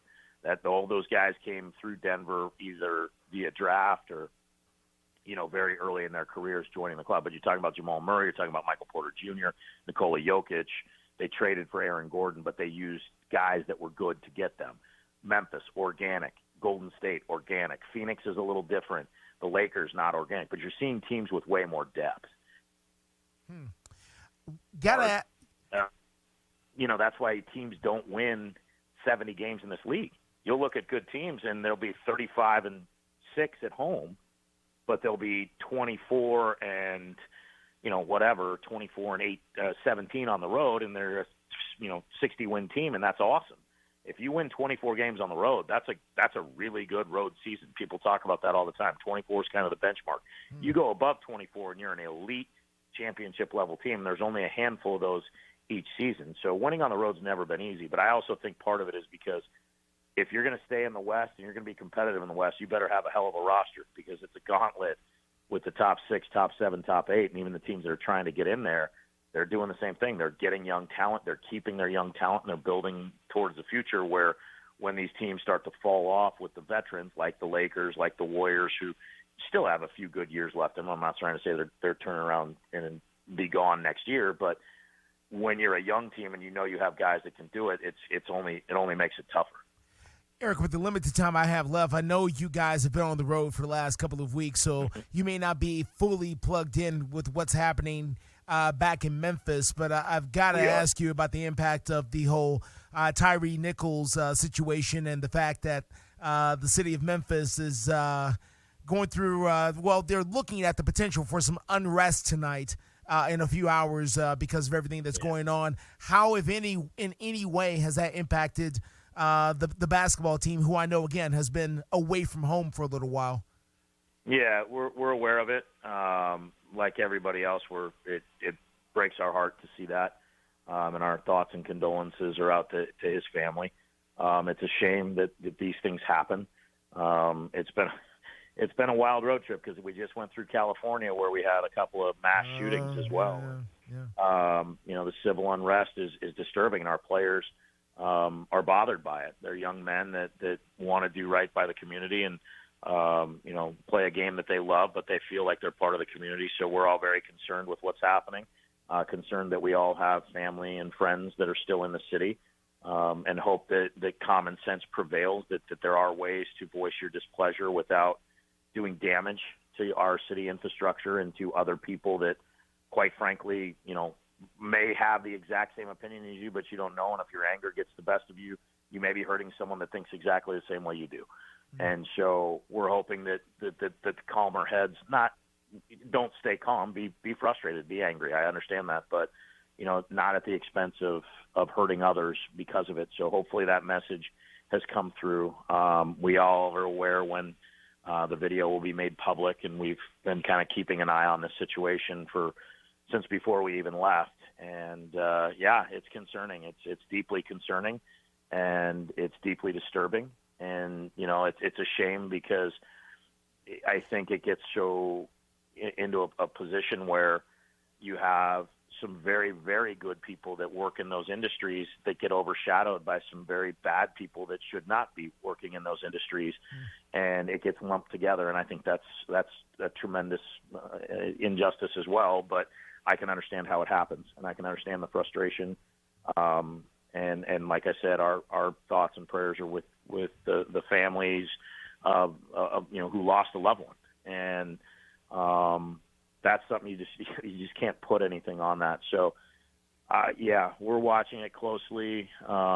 It's tough. It's really hard because our arena, our building, all of our facilities are right in the heart of downtown, and that's where a lot of the demonstrations are said to potentially be happening. We don't know, and we don't want to speculate, but like I said, hopefully we can get through what's going to be probably a tough few days in the city of Memphis, to say the least. No doubt. Hopefully you guys can end this road trip with a victory tonight before coming home and taking on Indiana and Portland. Eric, really appreciate it. We'll be listening tonight. Thanks for doing this as always, and we'll talk soon. Thank you, sir. Happy to do it. Just want to give you guys an update. The roof is still on the Target Center, and there's no blowing off. So thankfully, the roof is still functional, so we won't freeze to death. You can take some layers off. You're good then. You're good. Go the way of the Metrodome. They've had roof problems up there before. Yes, they have. No doubt. Thankfully, that is no longer the site. But yes, and thank you guys for having me, and we'll look forward to talking again soon. All right, Eric. Thanks. Eric Hasseltine, radio voice of the Memphis Grizzlies tonight. 6:30 tip against the Timberwolves. Pre-game coverage on these airwaves starting at 6 o'clock. More of the McFarland Show next.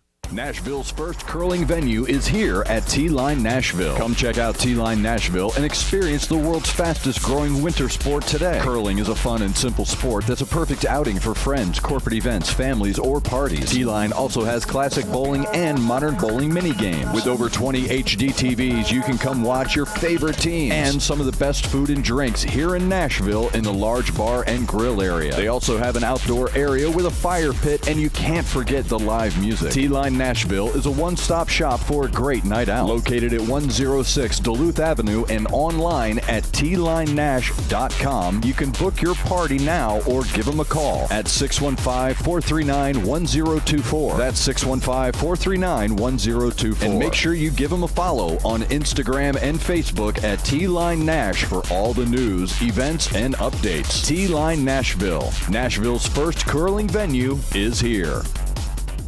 Bundling home and car insurance with Geico is so easy, your neighbors are probably already doing it. But who? They may drop little hints like, beautiful day out. Even more beautiful since we saved by bundling our home and car insurance with Geico. Or, yard work is hard. Much harder than bundling with Geico, which was easy. Or it may be even subtler, like, Speaking of burgers, we bundled our home and car insurance with Geico and saved a bunch of money. Bundling is easy with Geico. Just ask your neighbors. In uncertain times, you can be certain of this. The Salvation Army is serving those most in need with help and hope. Thanks to your donations, the Salvation Army is helping those affected by COVID-19, those who've lost wages, who have no home to retreat to, who need food, help with utilities, and most of all, hope. To see how you can continue to make a difference, visit GiveWestwood.org. GiveWestwood.org. This is the Greg Pogue and John Burton Show. Mickey Yates is here, ladies and gentlemen. As a fan of both of the men, this is the place to be. Do you want to know about sports? This is the place to be. Listen to John and Greg. This is it. Wow, that was awesome. I quit. Yeah, I'm done. That's a mic drop. Greg Pogue and News Channel 5's John Burton, WNSR, Nashville Sports Radio.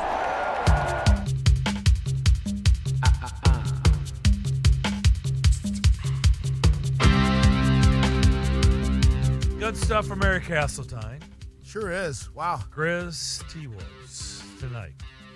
Desmond Bain, questionable with the knee.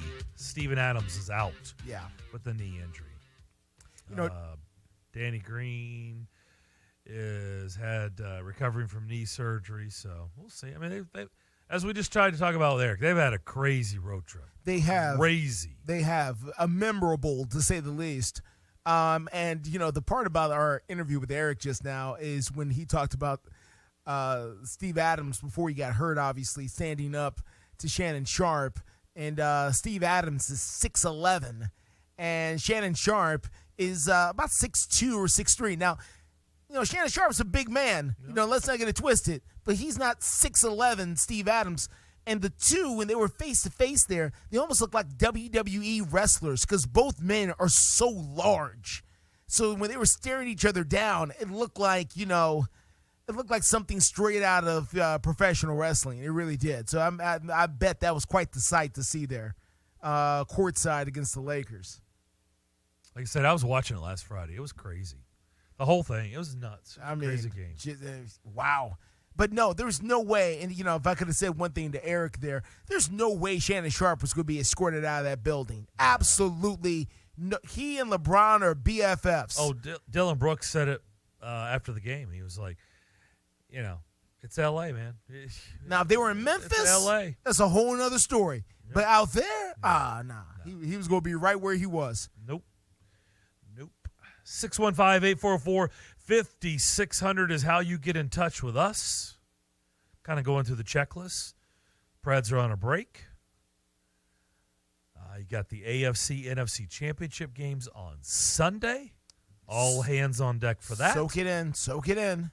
3 games in the football season left. Soak it in. Texas and Tennessee. Yes. Tomorrow in Knoxville, college game day there. Battle of the Orange. Kentucky and Kansas? Yes. Kansas has really been falling on hard times here of late. Yeah, they have. They have not been a playing good very run well for them. Not this year. And so we'll see. It looks like, you know, you do wonder, is that Kentucky, Tennessee? Maybe that Tennessee game is going to turn around Kentucky's schedule. I don't know. So you got Kentucky and Kansas. So some big college basketball games. Yeah. And Vandy's playing, and they're not playing the challenge, the Big 12. Who do they have? No, Vandy's not. Vandy is not in the challenge. I thought they were. And I need to look that up. I can't remember now exactly where they're going next. I shouldn't have just thrown it out there. Because I know that I think it's Vanderbilt in South Carolina. Auburn's in playing at West Virginia. Alabama's in Norman, Oklahoma, taking on the Sooners. And I think it's South Carolina. Vandy gets Texas A&M tomorrow. That's what I say. I think Texas A&M and Vanderbilt. They're at Texas A&M, then at Alabama, before home for Ole Miss. So Arkansas's at Baylor. That'll be a good one. Okay. Texas, Tennessee, by the way, tips at 5:00. That game will be on ESPN. Okay. Yeah. Kansas, Kentucky's the nightcap on ESPN in Lexington. So some big college basketball games on Saturday. No hockey this weekend. We're in the transition season here as we start to leave football and go more and more into the winter sports, into basketball and the heart of basketball and the heart of hockey season here. And, of course, NFL free agency will fire up coming up here in mid-March. Combine. The Combine and the draft and the Senior Bowl and all that. They're already getting going. ready to do that stuff. Senior Bowl. Yeah, and Senior all Bowl that get stuff, going here in a couple of weeks. And I've already seen them rolling out the advertisement for this brand new NFL Pro Bowl thing they're trying. Yep. With the skill challenge and flag football and anything except for the things that we've been seeing the last 10 years or so from the NFC, AFC Pro Bowl. And I guess they've decided, you know what, we're not doing the game at all. Just, forget it. We're just going to do these skill challenges and, that'll be that. Honestly, I'm surprised because it's been a garbage game for a long time, but yet people still watch. Yeah. You get TV ratings. Sure. Our TV ratings are still good. Well, people are so football hungry. I know, but it's a garbage people game. will watch, two-hand touch. Listen, we're about to have 2 minor league football teams out here, football leagues in the spring coming up here, minor/major, professional teams, but still, the football the hunger. USFL year 2. Yeah, and the XFL. And the XFL. XFL so they're kicks still going off. to do that, huh? Oh yeah. Oh, they still. Oh yeah. They're going to do that. Still, it came, it was gone, it came. It came and gone, but now it's back. Now they're doing the thing. Now they're running the advertisement. Now they're doing it. Okay. So we're gonna have 2 spring football leagues coming up here. It just feeds the hunger here. It just people love the boom and the bap out there for football. So if they can do it, if they can get a few more weeks in April and May, people will take it. Not in huge numbers, but people are watching. Yep. All right, we'll step away for the final time. Come back and wrap up. No, can't do that. Okay, hold on. We're getting signals. Okay, hold on for a second. We apparently. cannot do that. While we're waiting to go to break here, you see what's up on the screen over there. It says Burrow versus Mahomes on the screen there for ESPN. It just goes to show again the quarterback love that's happening here across the league, where we're not even talking about the teams taking on each other. Forget the teams. It is strictly just the quarterbacks. It is Burrow versus Mahomes. That's all we're doing. That's all we're doing. So, it just kind of goes to show where we are right now. And again, the need for the Titans to try and figure out what they're going to do at quarterback, because I know that conversation is still in the air here. Well, that's another part of what we were just talking about. Like the Titans offseason is going to be a big to-do in this market. They finished 7-10. Yeah. They have a new general manager in place. They lost their last 7. Yeah. And there's a lot of unrest. And there's a lot of uncertainty of where this team is going. Yeah. Right? What is their look? What's their approach with a brand new general manager? Is it a soft rebuild? They're not going to say the rebuild word, and I don't blame them. Sports franchises should not use the word rebuild. Like, you just don't scare people. Yeah. With that. No. So, is it going to be a soft rebuild? Is it like, forget all that, we're just going to trim the dead weight, trim the fat, and try to come back and we're good enough to win it? I think that's exactly what they're going to do. Win a division? I think that's exactly what they're going to do. I think they're going to trim the fat, fill in the broken parts, and just try to give it another run because it's too costly to do it the other way. And with the confidence that Rand Carthon has spoken with about, can you win with this running game? Can you win? He doesn't sound like a guy that's coming in here to tear it all down. He sounds like a guy that's coming in here to add pieces and try to make this car run again. Is what he sounds like. Well, I don't think his head coach is in. What head coach is interested in tear down? No, not this None. one. Well, certainly not this one.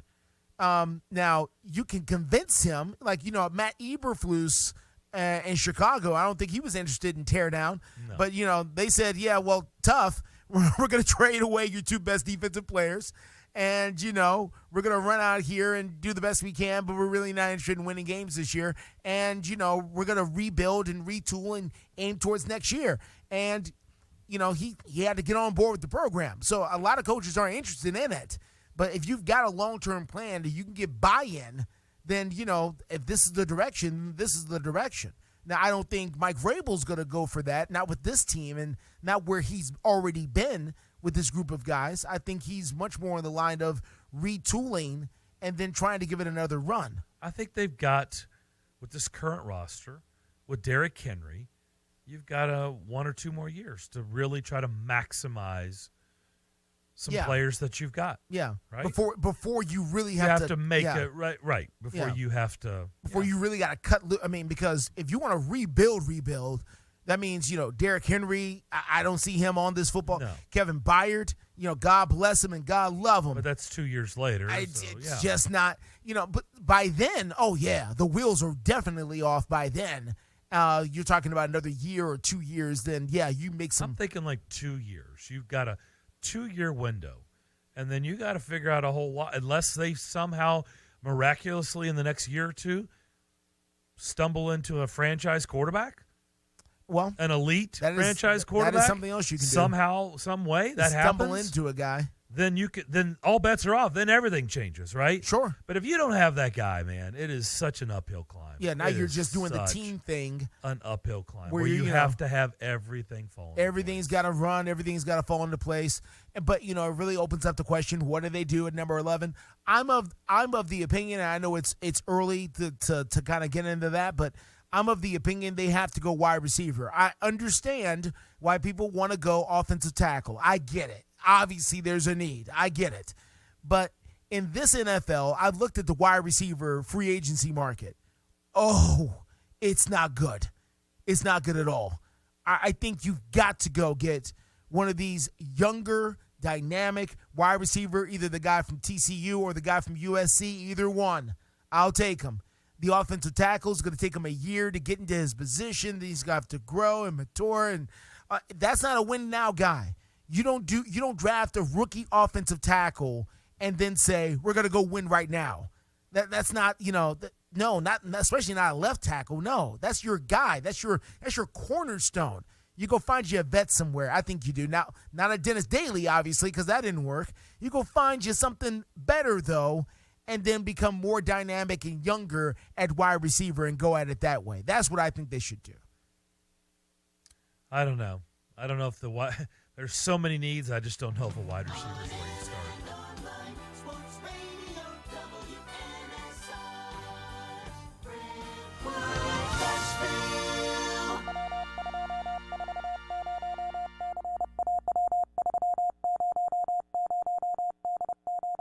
WNSR, Nashville Sports Radio. I always wanted to learn Spanish, but I never thought I'd have the time.